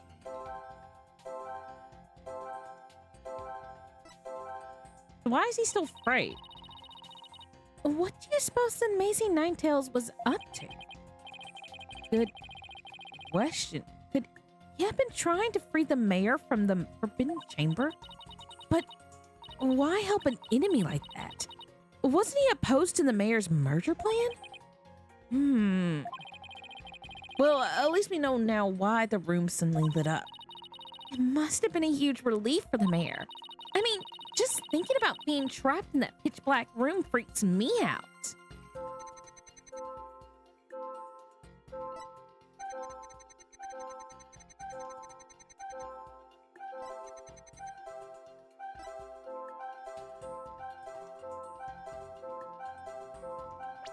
Why is he back to going and being afraid? Got it! When the amazing Ninetales opened the chamber, banishing the darkness within, you felt joy, but didn't you also feel shock and sadness? Yes, in the hazy depths of my mind, I do recollect something of that nature. All right, let me be. I'm gonna be right back. I'm gonna get me some more to drink. I drink all my drink. I'll be right back.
Okay, I'm back.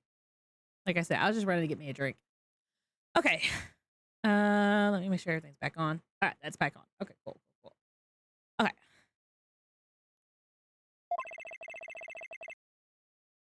I believe it was the Fiend's Cape of Red. Welcome back. Thank you for the welcome back, Mr. Blob.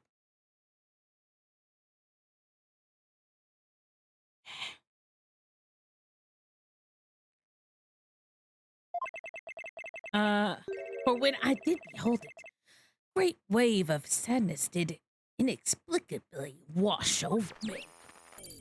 20%, so we're missing one more thing. A cape of red. Apollo, we've reduced the noise level.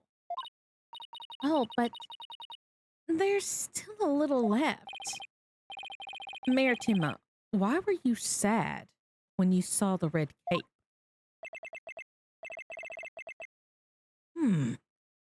Why indeed?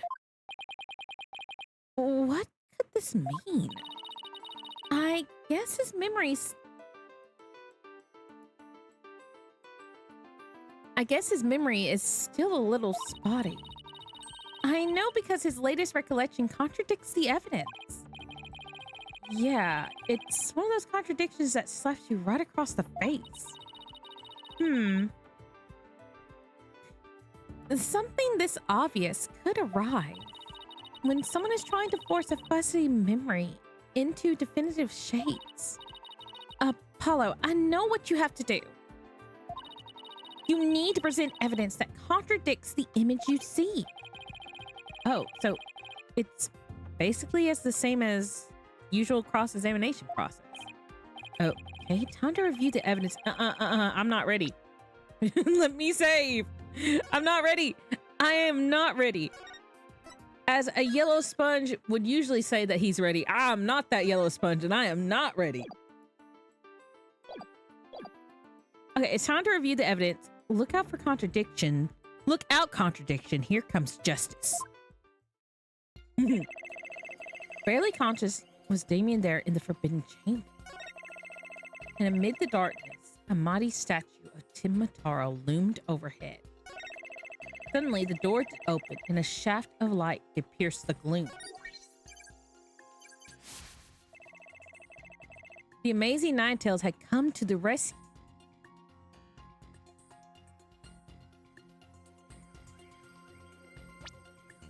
What would contradict that?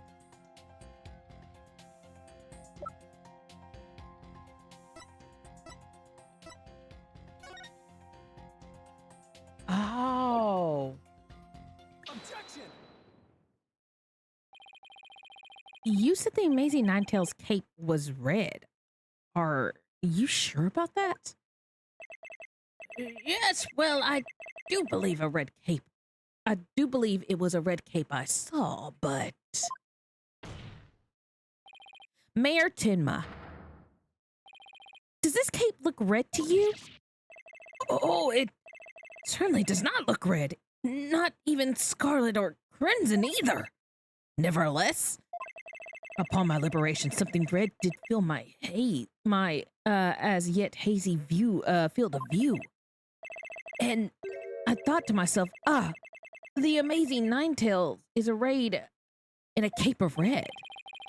So you mistook that red something for his cape, huh? Apparently so, and remembering it now brings a great sadness upon me. So the red something probably wasn't a cape after all. Maybe that great sadness he mentioned is what's interfering with his memory. Well, he would have seen the fox chamber behind the amazing Ninetales. What red object could he have seen there that would have been shocking? I know. Could it have been... Mr. Mayor, was the red thing you saw this?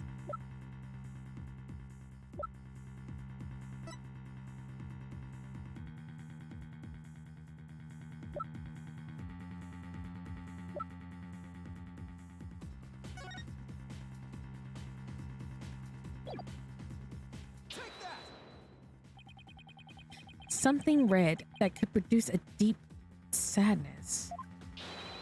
Could it have been Mr. Timmett that what you saw was the alderman's blood. Blood? Why, yes, it was blood. Oh! Oh! It's all coming back now. It wasn't a red cape that I saw. It was lying behind the amazing nine tails, the alderman's bloody body. Eek!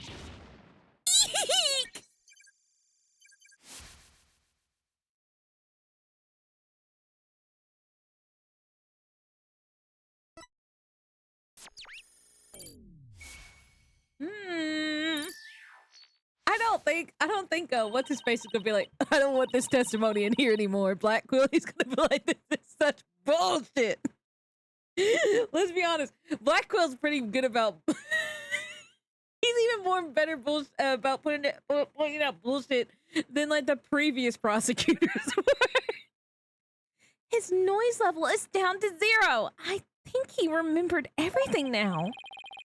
Does this mean the amazing Ninetales killed Alderman QB? But the Alderman was the amazing Ninetales, so how exactly would that work? Hey, I asked you first. Well, Mr. Justice, you sure know how to make a complicated matter more complicated. True, but at the time of the crime, our client was in the Forbidden Chamber. Moreover, I knew he was gonna say something. Oh, don't you think this is strange? The little scamp has already confirmed her father to be in the Fox Chamber. She said not about seeing the amazing Ninetales there. you just had to bring that up, didn't you? Jinxie didn't see the bell there either. It's so weird. Who really was in the room then? Would the defense care to share any theories with the court? Can you explain the inconsistencies between the defendant's testimony and his daughter's? I don't know if I can.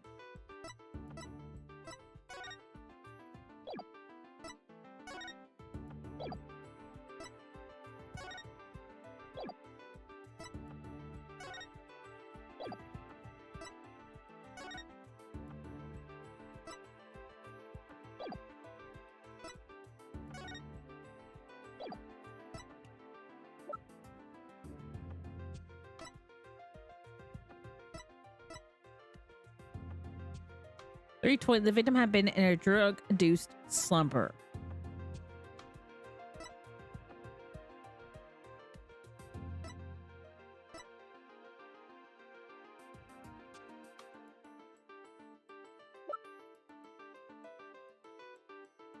I don't know.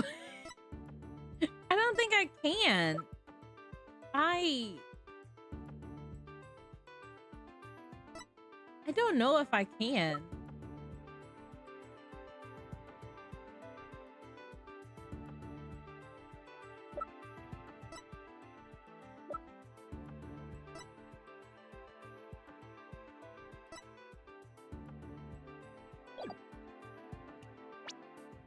Where's the... Did he take away my TV program?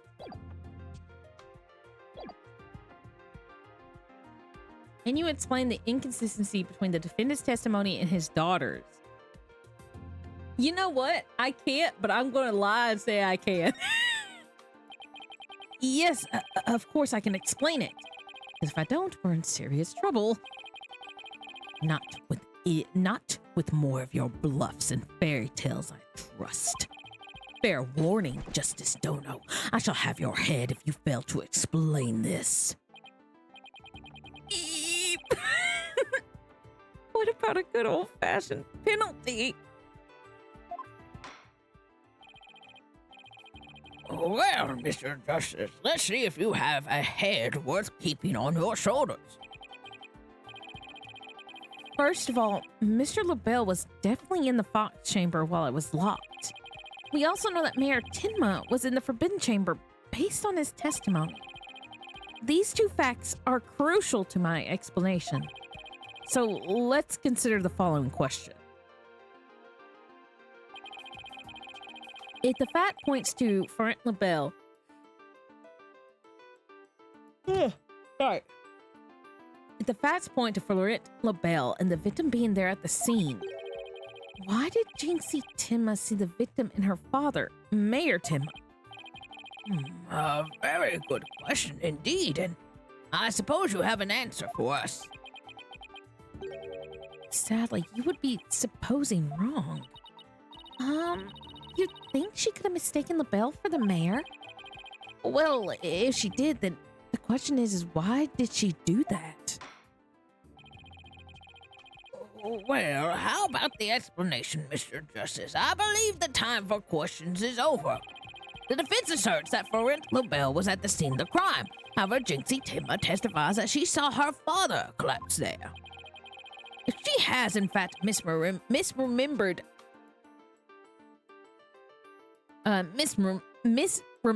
the event, what could have made her do so? I have a feeling I know what.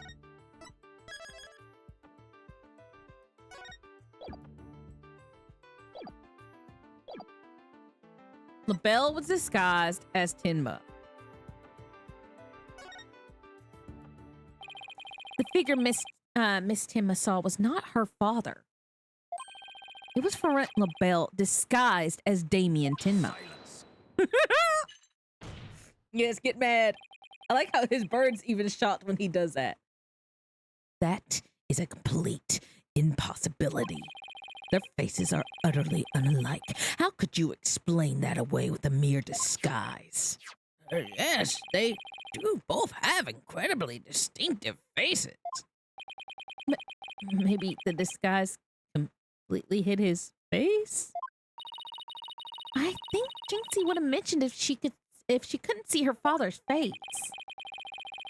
And if it was that sort of disguise, wouldn't she have removed it? Oh, right. Your sword is as dull as your mind, Justice Dono. Shall I show you what a truly sharp blade is capable of? I can't believe we're getting the death ending. Damn. I can't believe they're really allowing me to get killed. I think I'll... Ah! Ah! I can't believe I'm dead. Oh my god, I'm straight up dead. Are you okay, Apollo? I'm not fine, am I? Well now that we have that little fairy tale out of the way, your baldness, your verdict, if you will. No. Mr. Justice, I believe it's time for a verdict if you have no further arguments. Hello, ooh, it's Ghosty. Hello, welcome to chat. What did Blackquill throw? He didn't throw anything. He slashed me with a sword. What's even left for me to do? Apollo, remember what Mr. Wright always says. When you're stuck in a tight spot, turn the case upside down. Turn the case upside down. He does say that, doesn't he? But I don't quite see how it applies here. Still, it never hurts to give it a try, I guess. Let's see. Rather than Jinxie didn't remove the disguise, maybe she couldn't remove it. And rather, she didn't tell anyone about the disguise. Maybe it was she couldn't talk about it. That's even scarier than Francesca's whip. Imagine getting stabbed in the middle of court. Someone needs to stop these prosecutors. They do. I thought for sure like that was gonna actually be a real ending. It's like we just straight up die. They just let Blackquill straight up just get us. A wrestler's mask is more precious than his own life. He never unmasked himself in front of others. But there are matches where wrestlers battle for the right to remove each other's masks. To have your mask torn off is the worst humiliation a wrestler could suffer. That's why their masks are more important to them than life itself. How many times has the defense attorneys been attacked? Too many times. Let's see. Phoenix got hit with a coffee cup. Phoenix got punched. Phoenix got whipped by Francesca. Apollo got blown up in a bomb. Let's not forget that. And then he also got attacked. And then he just got slapped. I can even list all the assault weapons. I know, it's crazy. And what about the fact that it was the amazing Ninetales who opened the door? A mask that can't be removed in front of others. Can these facts turn things around?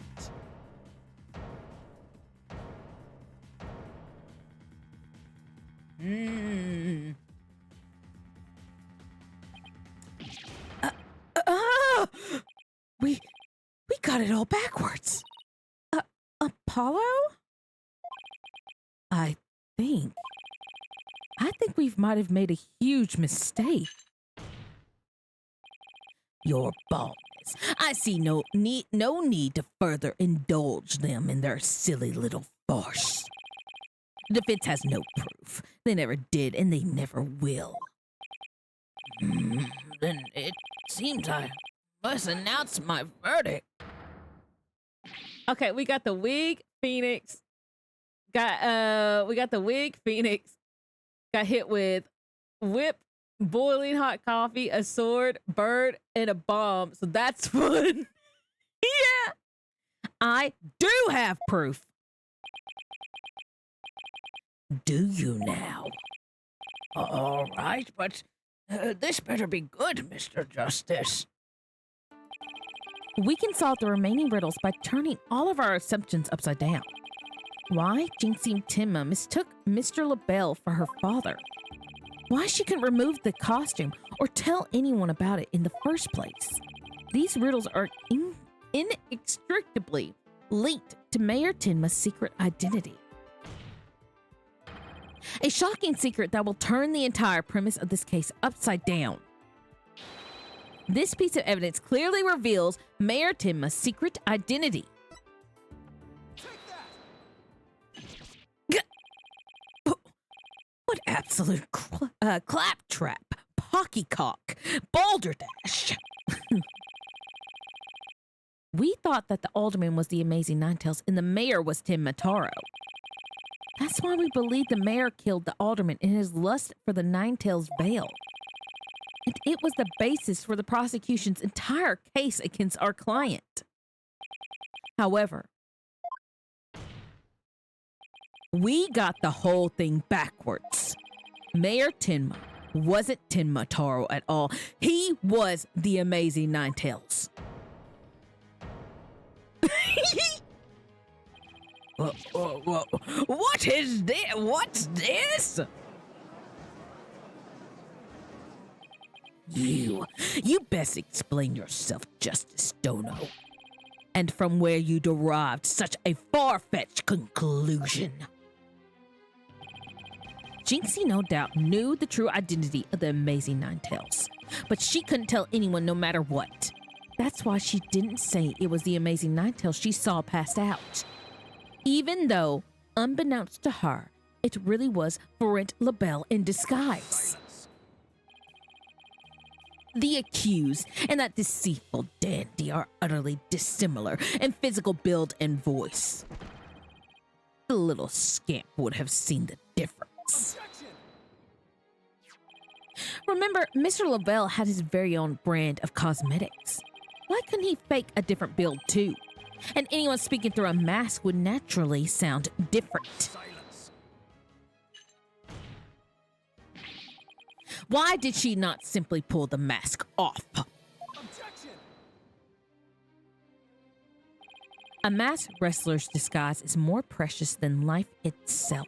As a huge fan of the Amazing Ninetales, she would never dare unmask him.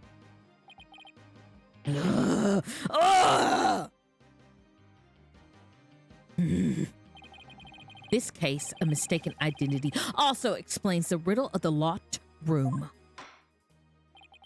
Then, by all means, Mr. Justice, answer it for us already. First, Mr. LaBelle entered the room where the mayor and the alderman were talking.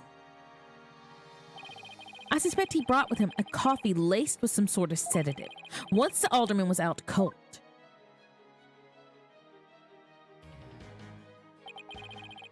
that's when Mr. LaBelle killed him. Why didn't they just replay the whole animation? Next, he took the mayor who he had also drugged into the forbidden chamber. Then he returned to the fox chamber, slipped into some of the mayor's spare clothes, and completed the disguise by donning the amazing Ninetales mask. With his entire charade in place, Mr. LaBelle then let out a scream. The scream that led Jinxie Timma to the scene. So then, the person who said I killed Alderman Cubey was... Yep, that was Florent LaBelle in disguise. The mayor never actually confessed.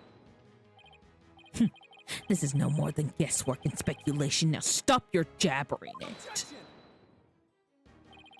No, you twisted samurai. This time you stop your jabbering and let me finish making my case. Ugh. Once Miss Timma left the scene, Mr. LaBelle, still wearing the mayor's clothes and mask, opened the forbidden chamber so he could drag the mayor back out into the fox chamber. Oh, so the amazing Ninetales the mayor saw was... Right, it was LaBelle opening the forbidden chamber. The second time Mr. LaBelle opened the door to the forbidden chamber, he had happened to catch the thieving Mr. Filch by surprise. Startled, Mr. Filch in his Timataro disguise ran as fast as he could away from the room.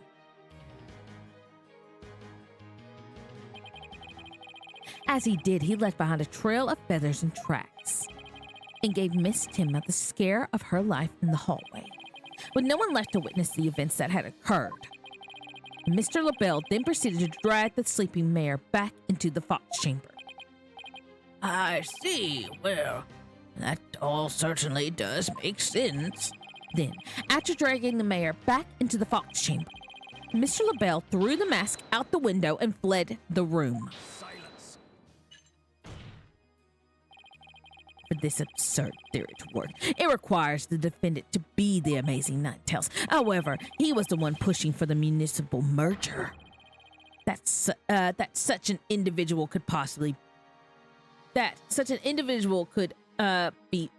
be the Ninetales is preposterous. Objection! The mayor was blackmailed into pursuing the merger.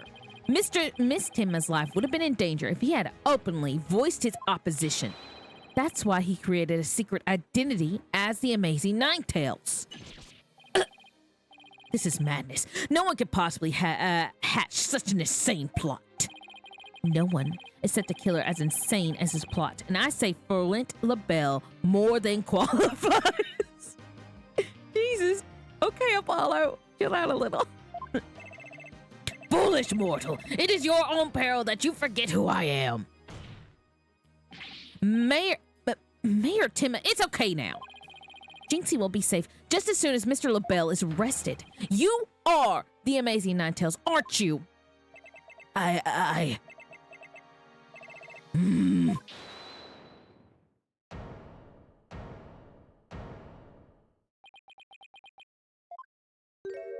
Oh no.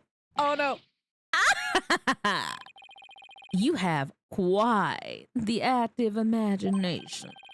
Mayor Timma is not the amazing Ninetales. What do you mean? Well, has the mayor admitted to it yet? But that's just... And even if he did admit to such nonsense, secrets. I would reveal the truth behind Timataro right here and now. What? Why, you would dare reveal the secret?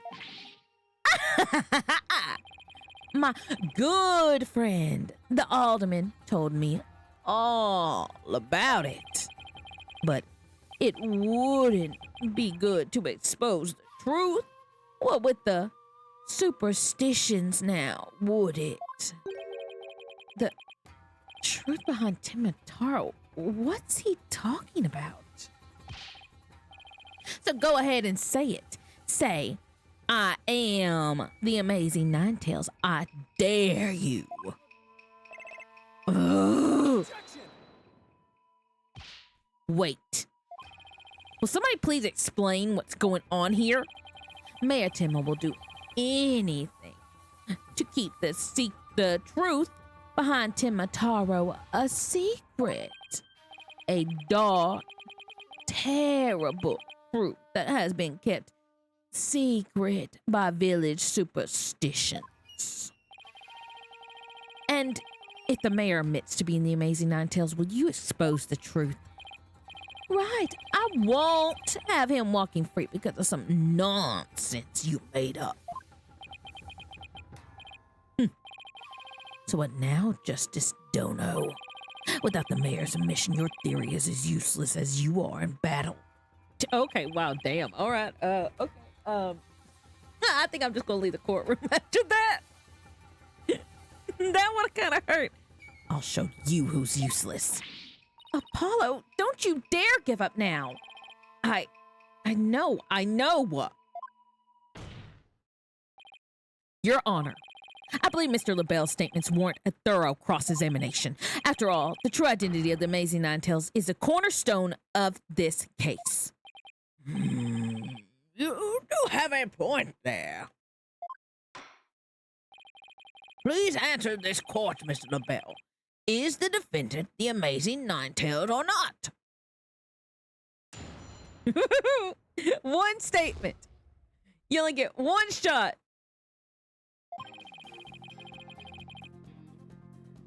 That's it? Okay, never mind. There's more.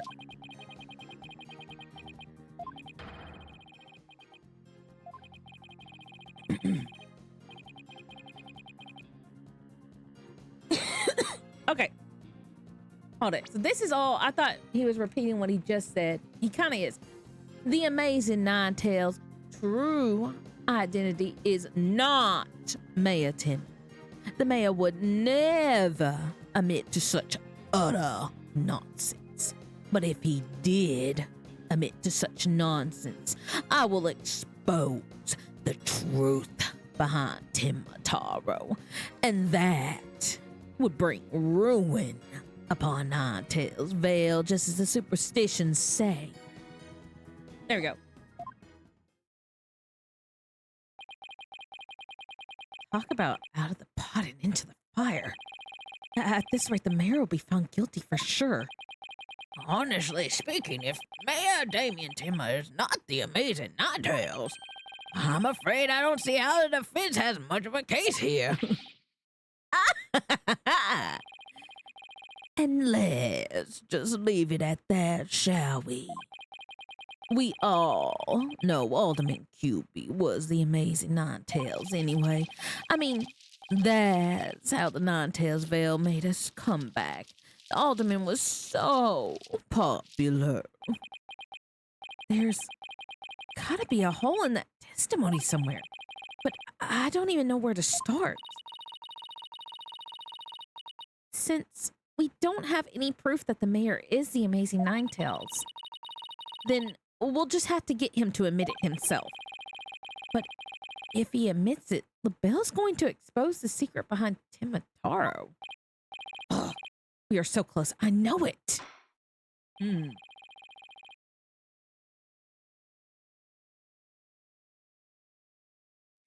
The defense may cross-examine the witness.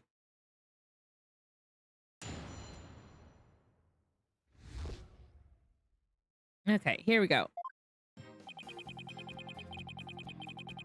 The music's picking up, so it's getting serious. Hold it. This whole case makes sense. This case only makes sense if the mayor is the Amazing Night.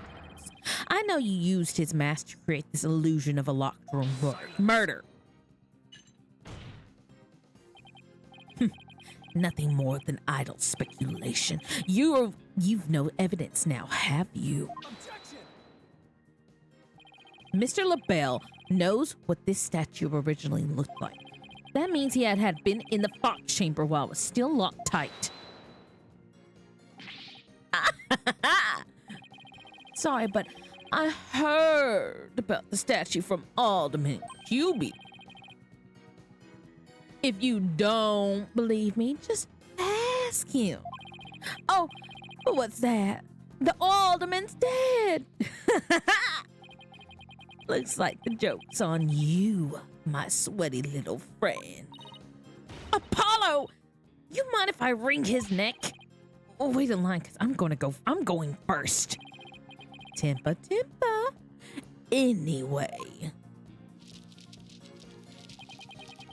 The mayor would never admit to such utter nonsense. Why? Why not? The only nonsense here in this court is you and your assertions. Such anger is terrible for the skin, you know. Beauty is like a flower that blooms forth from our serene heart. Excuse me? I wouldn't expect a wilted peasant like you to understand. Perhaps this fragrance will help the blossom within you bloom.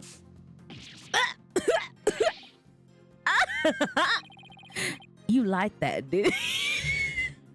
Hold it. Somebody, I don't like the way the man said that to me. Please, I want to hold him in contempt of court. Judge, I don't like the way he spoke to me. I didn't like the way he spoke to me. I did not like that. You liked that, didn't you? Enough jabbering about blossoms and whatnot. Mr. Beautiful now is just the Joker.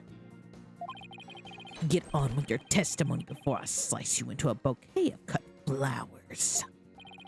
Oh dear, please excuse me. As I was saying, the assertion of our wilted attorney here is utter nonsense. But if he did admit to such nonsense, I'll expose the truth. Okay.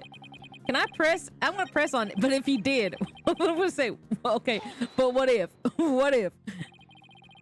You'd be arrested, wouldn't you? Yes, it's true. I would be sacrificed upon the altar of the justice despite my innocence. But what a terrible loss it would be for the future of humankind's cosmetic needs. It is a tragedy that must be averted. Defend me if you understand this. The only terrible loss is the time wasted by your ceaseless yammering. If you would avert the tragedy awaiting you and the vexing visage of yours, then. Yes, I know. Get on with my testimony.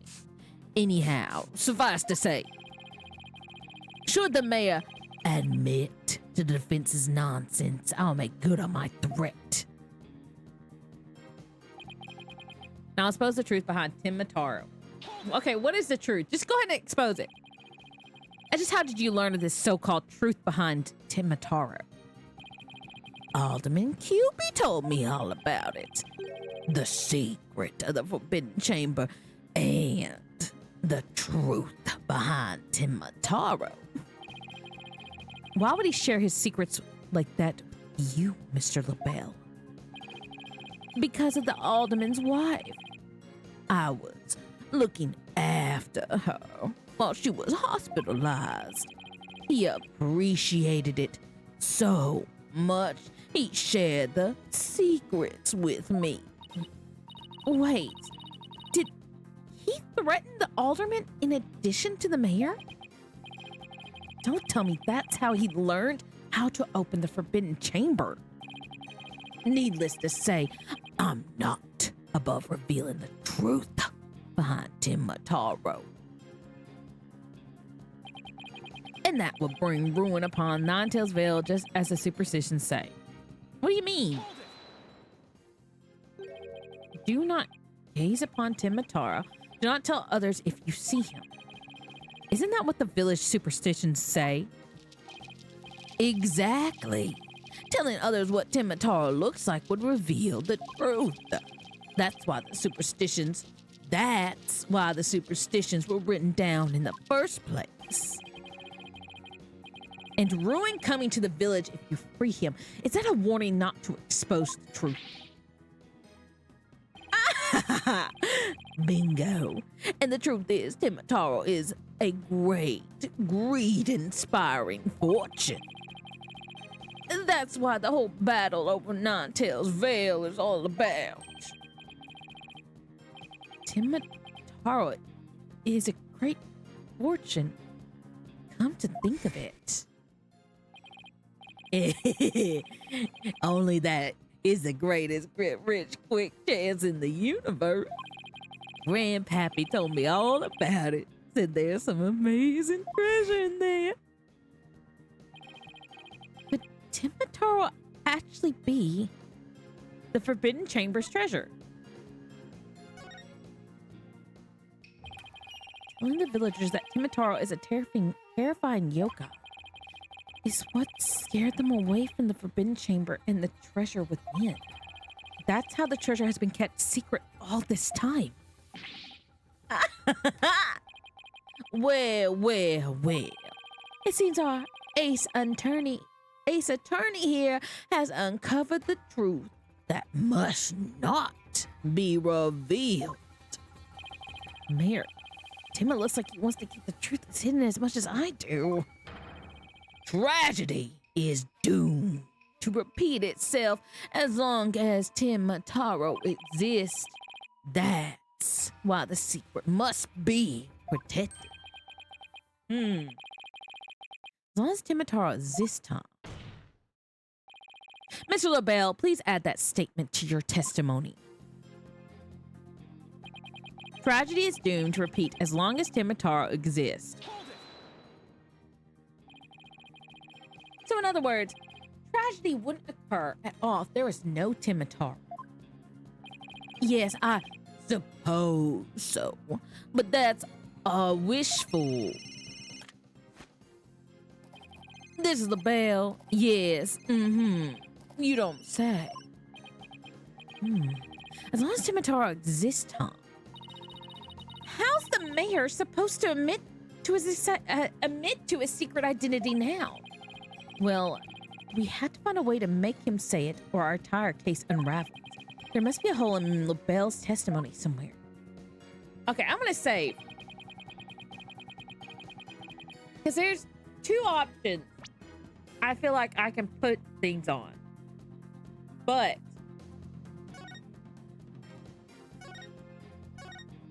the question is what is the order I present them in? So this is what I'm thinking. Okay. The whole basis of this thing is that we've got to present. The mayor would never admit, if he did admit, then I was supposed to find Timataro. And that would bring the other room. So he says, what is it here? Where's the orange lines? But what a terrible loss it would be for the future of humankind's cosmetic needs. So this right here, these are orange. So this is important. Silence. And then he comes and says, silence. The only terrible loss is the time wasted by your ceaseless yammering. Yes, I know. Get on with my testimony. Anyhow, suffice to say, okay. So I'm thinking what's going to happen here is that I've got to reveal that Timataro is not in the chamber anymore. He is no longer in the chamber, right? And that would bring ruin upon the Ninetails Vale, just as superstition says. Tragedy is due to repeat as long as Timataro exists. Sorry, I don't really yawn. So, only thing I can present is that Timitaro no longer exists. Objection! Mr. LaBelle, what if Timitaro no longer existed? Revealing the truth would no longer be an issue, wouldn't it?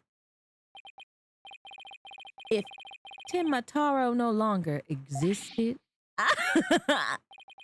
what on earth are you talking about? Why is the flower like the letter A? Hold it, wait, I have to see what you're talking about now. Oh, apparently you haven't heard. Timitaro no longer exists. But I guess you didn't get to do a thorough search after the key was taken from you. Because when we searched the Forbidden Chamber, there wasn't any treasure there. Really? Well, maybe you weren't looking in the right places.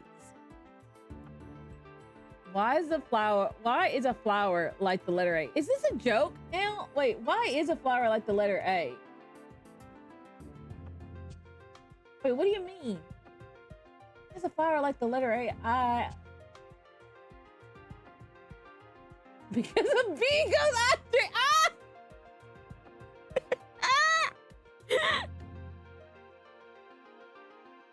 Oh my god. It's too late to be hearing that. Oh my god.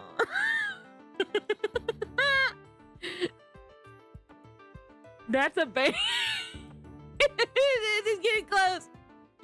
Didn't watch stream fun. It was honestly a good fun, but that's why it makes me mad and I want to ban you. Well, maybe you weren't looking in the right place. B. Sorry, but I have proof that Timitaro no longer exists. Take a look at this figure. What do we have here? Looks like some sort of creature. We found this in the Forbidden Chamber. It is an Azuki Kozo figure. The great thief Azuki Kozo used to lead them at the scene of his crimes. Are you suggesting that Timitaro has been stolen? Yep. Phineas Filch's grandfather, a master thief, was the culprit. And by that hideous, moronic caretaker's grandfather no less. I know! My beautiful golden Timitaro was. The greed inspired by Timitaro can no longer bring ruin upon Ninetail's Vale. Isn't that right, Mayor Tinma? The root of tragedy would indeed seem to be gone.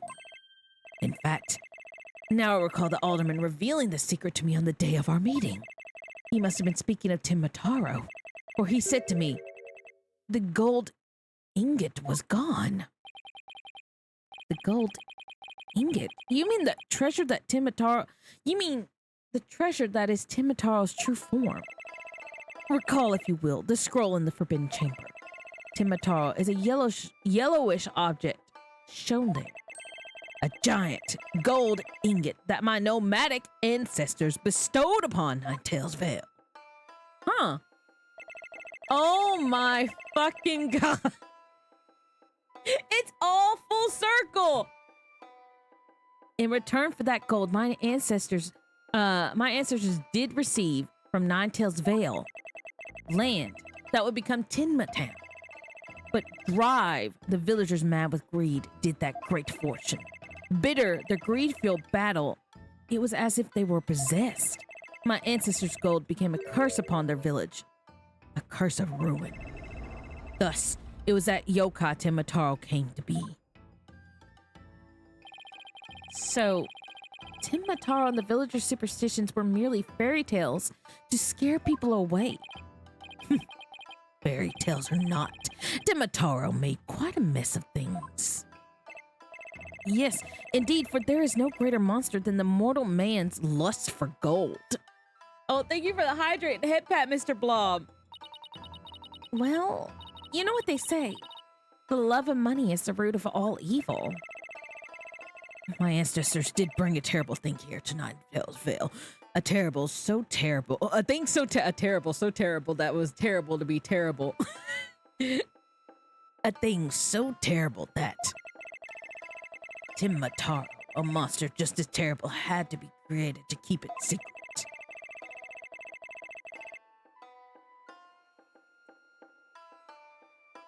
Yet, we have naught but love for the little village to which we owe our very existence. Timatown would never seek to take over Ninetales Vale in a merger. Oh my, that was quite a shocking lesson in history. Mr. Mayor, now that we know Timataro no longer exists, are you ready to admit your secret? You are the Amazing Ninetales, aren't you? Hold it. No, don't do it. Please, no.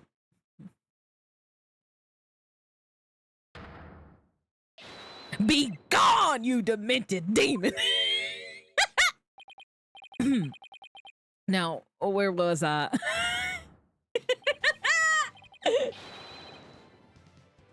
I put my soul in that. I put my soul in that demented. Be gone. The Golden Lord of Yokai, the Amazing Ninetales, is indeed me.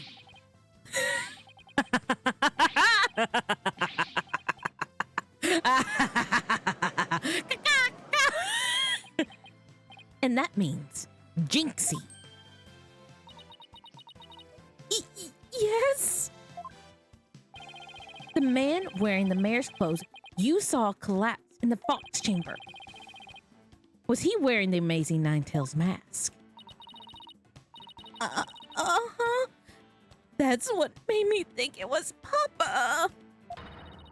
He said he was going to reveal his secret identity to Alderman QB that day, so it really wasn't Papa I saw there, was it? It was Farent's idea from the start. He advised me to reveal my secret identity to the Alderman. Yeesh. Rube Goldberg machines leave less elaborate setups than LaBelle's schemes. You may rest now, little Jinxie, that monster's deception is through.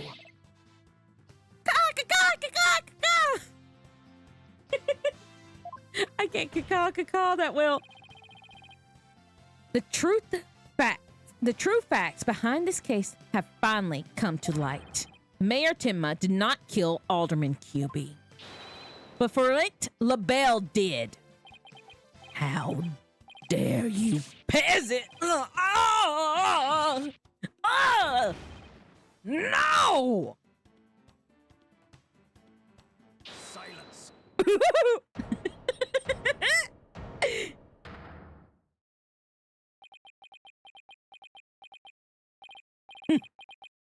Justice Dono. Oh my gosh, what is this man gonna say to me? What is he gonna say? I'm afraid because this is like perfect. This is like full on perfect. I'm so afraid. You should at least have a real blade in your hand if you desire to cross swords with me. Or have you mistaken this battlefield for a training ground? Oh my gosh, what does he have? I'm so terrified. What's this guy want now? Evidence is like a razor-sharp blade that cuts through bones as though it were butter. But you have only blind guesses, a dull blade incapable of cutting even a cake. Yes, you dare, Mr. Justice. After all, evidence is everything in a court of law. But they're right. Let's see some. Why did I say that like that? I think my voice is going out. They're right. Let's see some evidence. Of course, a perfect being like me wouldn't leave any incriminating evidence behind. This is the final battle. Just as a samurai must live and die by the sword. Oh my gosh, he said the line. You will live and die by the evidence you hold. My swift-bladed judgment awaits.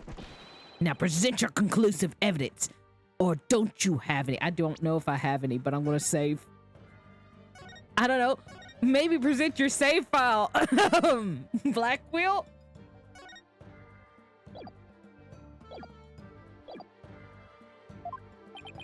Oh, crud. Do I have anything conclusive? Court records.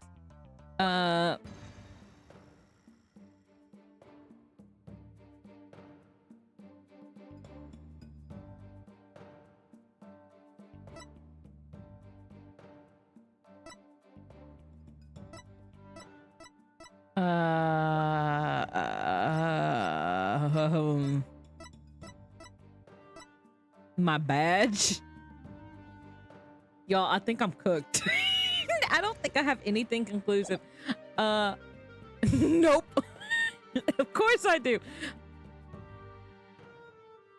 I can't say nope. Nope is a guilty verdict. I'm just gonna say, of course I do. Evidence? Oh, I have evidence. I don't know what the evidence is, Apollo, but I'm glad you got the confidence. I don't have it. You do? Of course. It's just a conclusive evidence we need. I don't know what it is. I'm going to finally prove Mayor Tim is innocent. Here comes justice. What is this? Let's review the facts. Okay, this is new. Wow. The most damning evidence against the mayor was the crime scene itself. The mayor and the victim were the only two people found in the room. We all thought the alderman was killed because he was the Amazing Nine-Tails.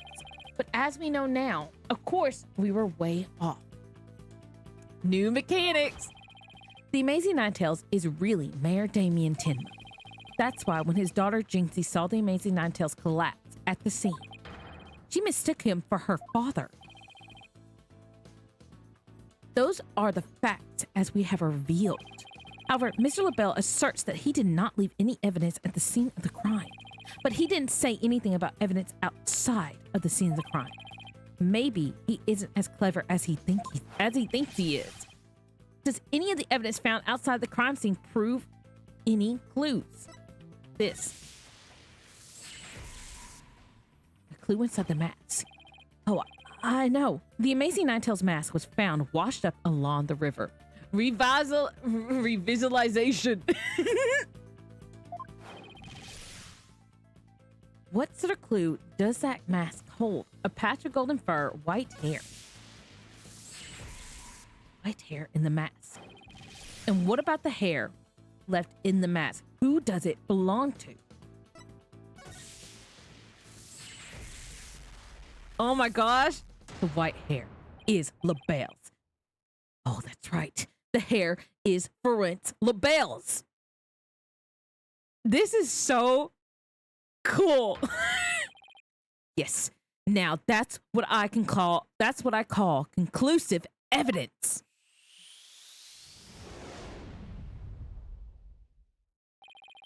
Well, Mr. Justice, do you have any conclusive evidence to present to this court? Of course I do. Observe this mask, if you will. That mask? Why, how is that conclusive evidence? It's not the mask itself, but the white hair inside. We originally thought it belonged to Alderman Rex Hubie. Yes, but the Amazing Nine-Tails, as we know now, is Mayor Tinma, so... That is correct. So the question is, whose hair could this be? And the answer to that is the last person to have worn it before it was discarded. That would be you, Mr. Florent LaBelle. What are you talking about? I've never had hideous white hair like that. It'll appear your coup de grace failed to hit the mark. This freakish fop is not the white hair type. Because he's busy being one ludicrously.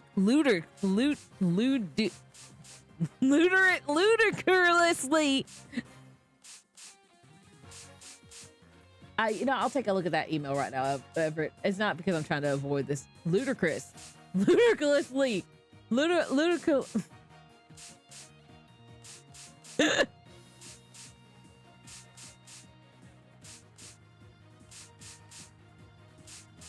Oh, they Everett made a new image of me.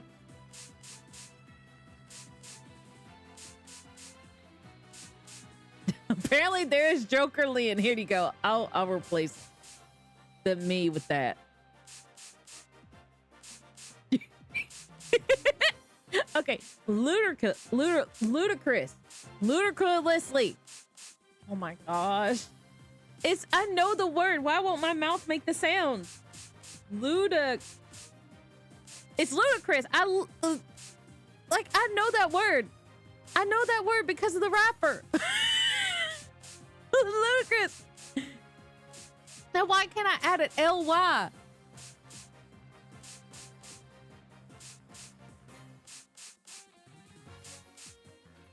Ludicrously. So have I been pronouncing it right? Ludicrously. Ludicrous. That's the name of a rapper, for Pete's sake. I know it's the name of a rapper. I ain't gonna lie. Garnish color. Or no, I'm just gonna skip over that word. We're not gonna talk about that word anymore. Objection. Yeah. No, Prosecutor Blackquill. It's you who has made a fatal error.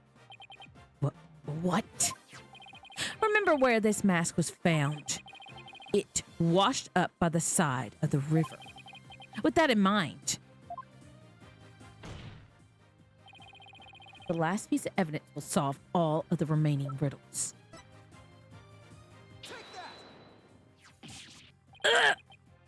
That's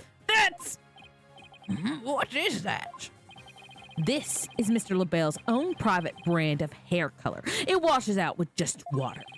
The court will also recall that the amazing Ninetales mask washed up alongside of the village river, a village river with white hair inside.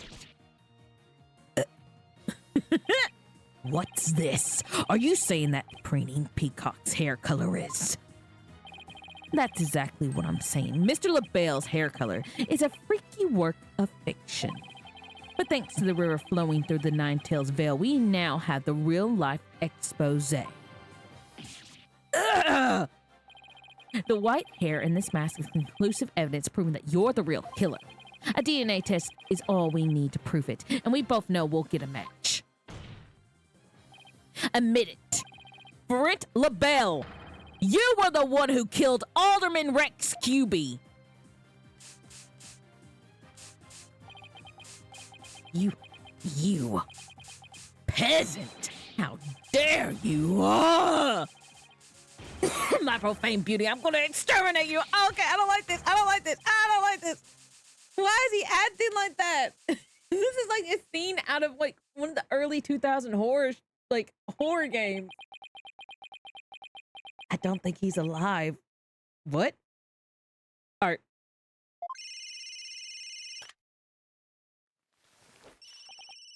Hello, this is LaBelle. What? The project is off. This is LaBelle. The sponsors have pulled out. LaBelle speaking. I'm fired. You mean I'm no longer Mayor Tinma's? Hello, this is LaBelle. What? There's stratospheric damages claims against me. $100 million.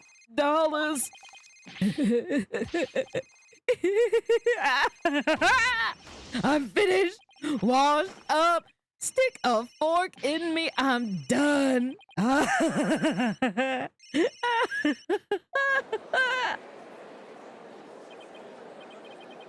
This is preposterous. I, Simon Blackquill, defeated. Yes. Yes. Order in the court.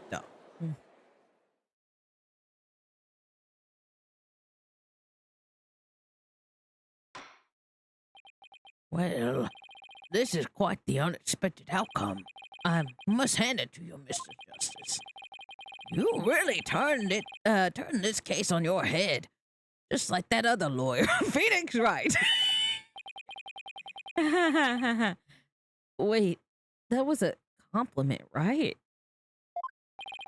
Prosecutor Blackquill, what have you done with Florent LaBelle? The defaced man has withered like a flower without water. One of the officers is currently tending to him with a sprinkler.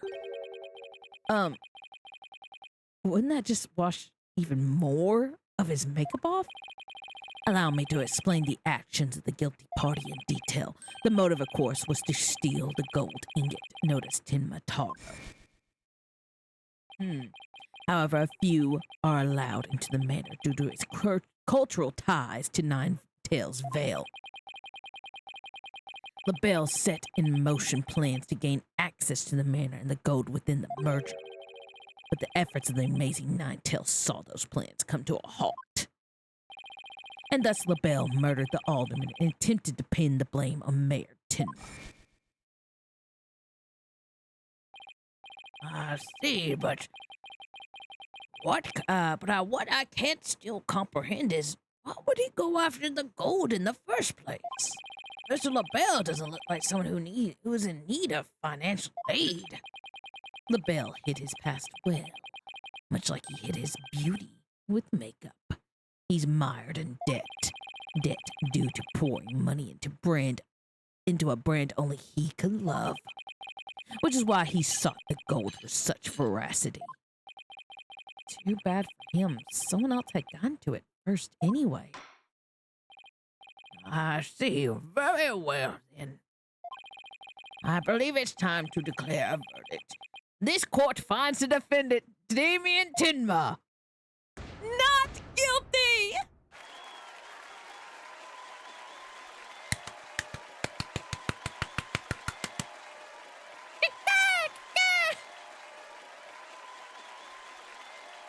I love this man so much. I don't care if he was against me. Good game, good game. Court is adjourned. Yes. Yes. I can't wait to become a real attorney and go yes every time I get a not guilty. After I play this game, I'm going to go to attorney college. It's called clown school. April 19th, 123. I want to become a clown attorney. Do they have clown school where you can also get a law degree and then you can dress up as a clown to defend other clowns? I think I found a new dream job. I want to become a clown attorney. Let me become a clown attorney. I'll be happy to write you a letter of recommendation for attorney college. Thank you, Everett. I can't wait to go to attorney clown college. I'm gonna wear squeaky shoes and have a flower that squirts.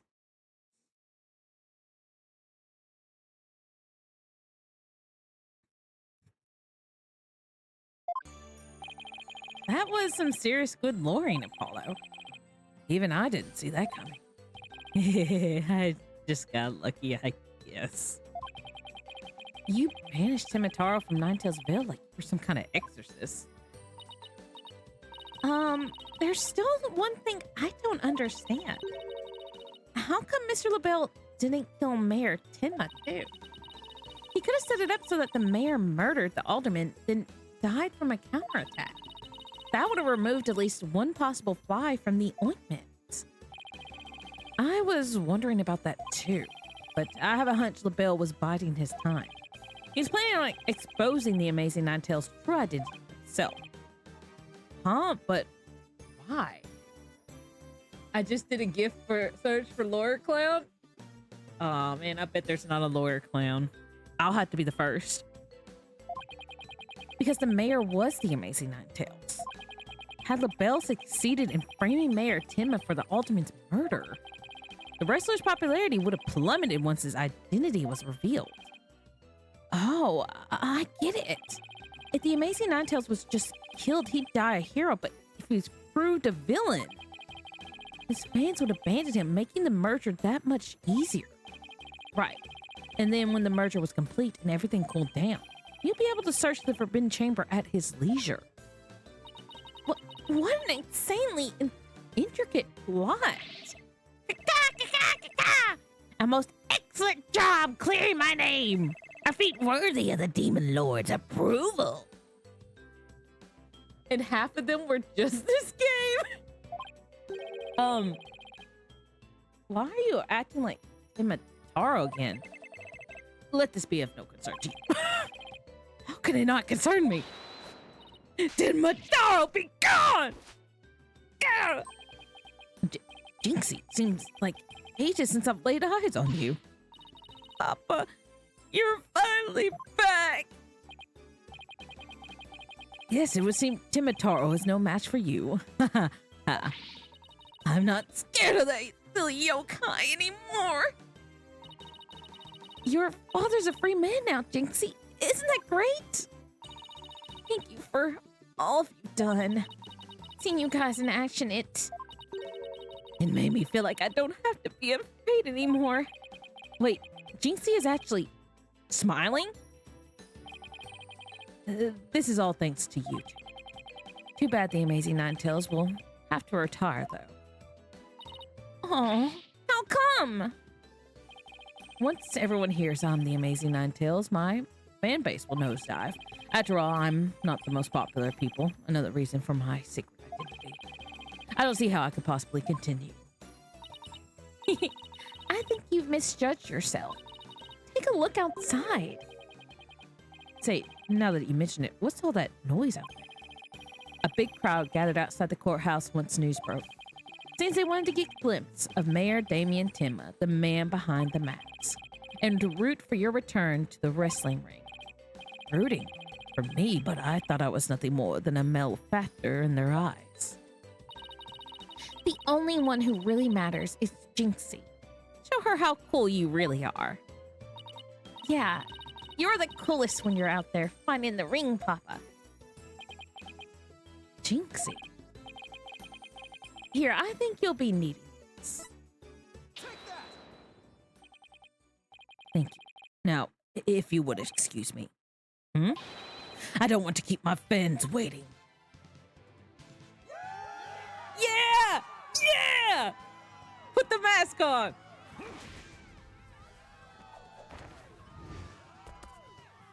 He's so cool. Ninetales forever!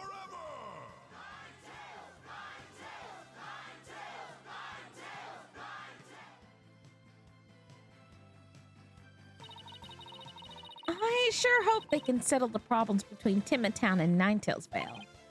Me too. I'm sure they'll be fine. After all, the blackmailer/killer is behind bars, and the murder is no longer an issue. Plus, the Amazing Ninetales is obviously still a hit, and I suspect Ninetales Vale will be too. And it's all because we believed in our client, just like you said. Okay, people. Now that we've gotten that one in the bag, let's go get something to eat. I'm starving. Sounds good. I've been so nervous I haven't eaten since yesterday. And better keep eating, Apollo, or you might have to start looking up to me. Huh? I'm definitely past my growth phase, and you should be past yours too. Are you kidding me? I'm just getting started. Ready or not, it's face stuffing time.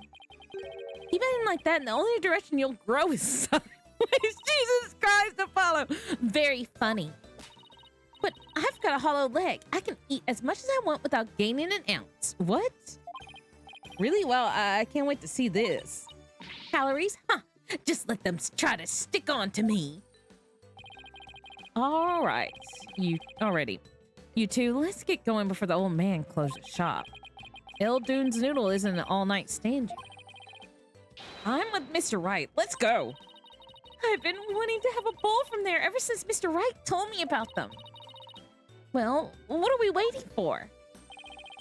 The noodles are me today, so I expect some serious eating from you two. Yay! Thanks, boss! I won't let you down. Tina has no idea what she's getting into. Mr. Muldoon's noodles are so hot and salty. 2 bowls would kill a man. we're gonna have this. And that was our first case together. And it felt like nothing could bring us down after that. The dark age of the lawyer of law seemed so distant, so irrelevant to our small, cozy office. But little did I know that it had been lurking all along, right there behind us. The first time it made itself known was during the murder at the Themis Legal Academy. That case would mark the twilight before the dark, cold night that was to come. Ooh, what is gonna happen? I'm about to have to end it, but we'll save, and I want to watch the animation to the next case at the very least. Oh man, that was a good case.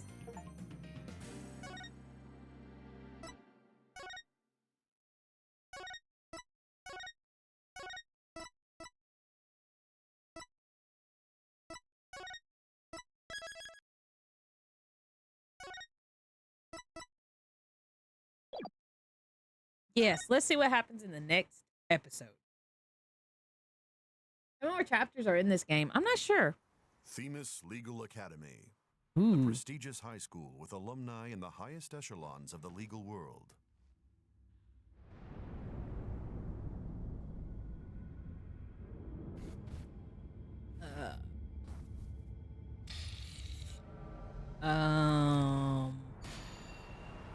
What is? Oh.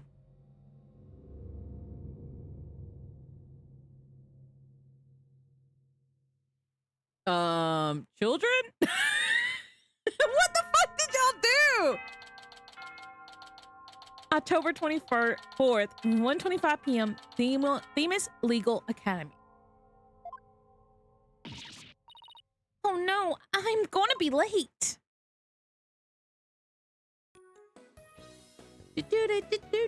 Do. Ooh, finally. So this is it, the illustrious Themis Legal Academy. This is the place where many distinguished lawyers and prosecutors got their start.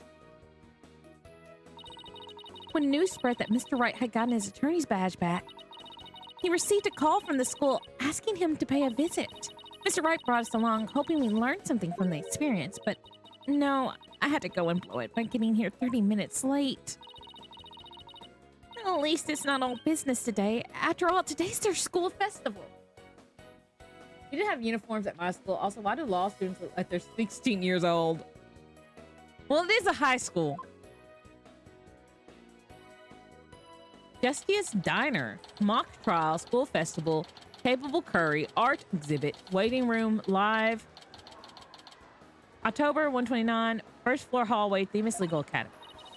Wow, this place has school festival written all over it. Literally. But why all the cold stares? Is it because everyone's in a school uniform except me? Well, I like the way I dress. I wonder where Mr. Wright and Apollo are.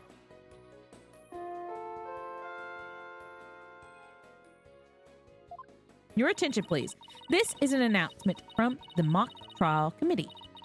The mock trial will begin shortly. All students and faculty, please proceed at once to the lecture hall. Thank you. Sounds like a mock trial's about to start. But where's this lecture hall?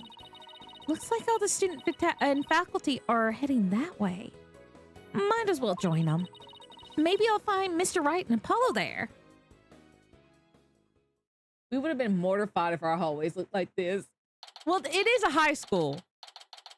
And it's so in Japan, high schools have like a festive like every year. And so they do like these things where they do like little shops, they'll hold art exhibits. Like each class has their own little thing that they do. And like the whole idea is like, you know, it's just a thing to celebrate. October 24th, 1:33 p.m. Themis Legal Academy, third floor lecture hall. This must be the lecture hall. Wow, they spent some serious money on this place. The district court can't even compete. Hey, Athena, over here. Ah, Mr. Wright, Apollo. I've been looking for you too. I'm so sorry I'm late. It's okay.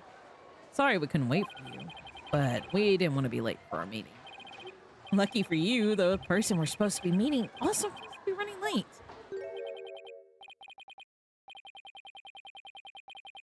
Mr. Wright, Mr. Justice, it seems Professor Corte has yet to arrive. Oh, that's a man. I don't know what this, I don't like this. How unprofessional of her to keep visitors of our esteemed institution waiting like this. I shall make her right. I will not. Oh, who do we have here? Oh, right, you haven't been introduced yet. Ah, yes, you must be the young lady Mr. Wright was telling me about. I am Aristotle Means, a professor at this hallowed hall of learning. I oversee the law course here. It is a pleasure to meet you. I'm Athena Sykes. I've recently got my attorney's badge myself. It's nice to meet you too. How wonderful! So vigorous and vacacious. You've just earned yourself a gold star. I don't like that. Nah. I don't like this man. Wow, thanks. That big smile of his is kind of scary though. What a toothy smile. Yeah. Looks like the mock trial's about to begin. What are we going to be doing about, what are we going to do about our meeting? Oh, speaking of mock trial, do either of you know what's this about? Oh, but I thought we had sent a pamphlet to your office. Right, the pamphlet. Whatever happened to that? You won't be seeing it again. Trucy used it for the old rip it up and restore it trick. Unfortunately, it didn't work as advertised. well, it seems I have better explained the situation then. Thanks, you professor. Okay, I'm going to say... I'm going to save it there. Because I kind of went a little hard at the last trial and stuff. And I don't want to get too deep into a new one. So, anyway, thank y'all for joining me. I'm pretty excited for the next trial. And stuff. Sorry, my mind's blanking out for some reason. Anyway, thank y'all for joining me. I will see y'all Saturday with what might be the end of... I keep on saying both Nine Souls and I feel like South of Midnight. We're getting close to like the end of these things. Maybe not so much South of Midnight. It feels like it, but it may not be. Thanks for the stream, Lynn. Thank you for dropping by, Mr. Blob. Thank you everybody who dropped by. And thank you, Thea, for the raid and everything. But yeah, thank y'all for coming. I'm gonna kind of, wait before we get way deep into this because I kind of want to stop at more natural stopping points more often in Attorney Justice if I can. But anyway, thank y'all for joining me. Like I said, I will see y'all Saturday. I do not believe I have anybody to send you off to raid.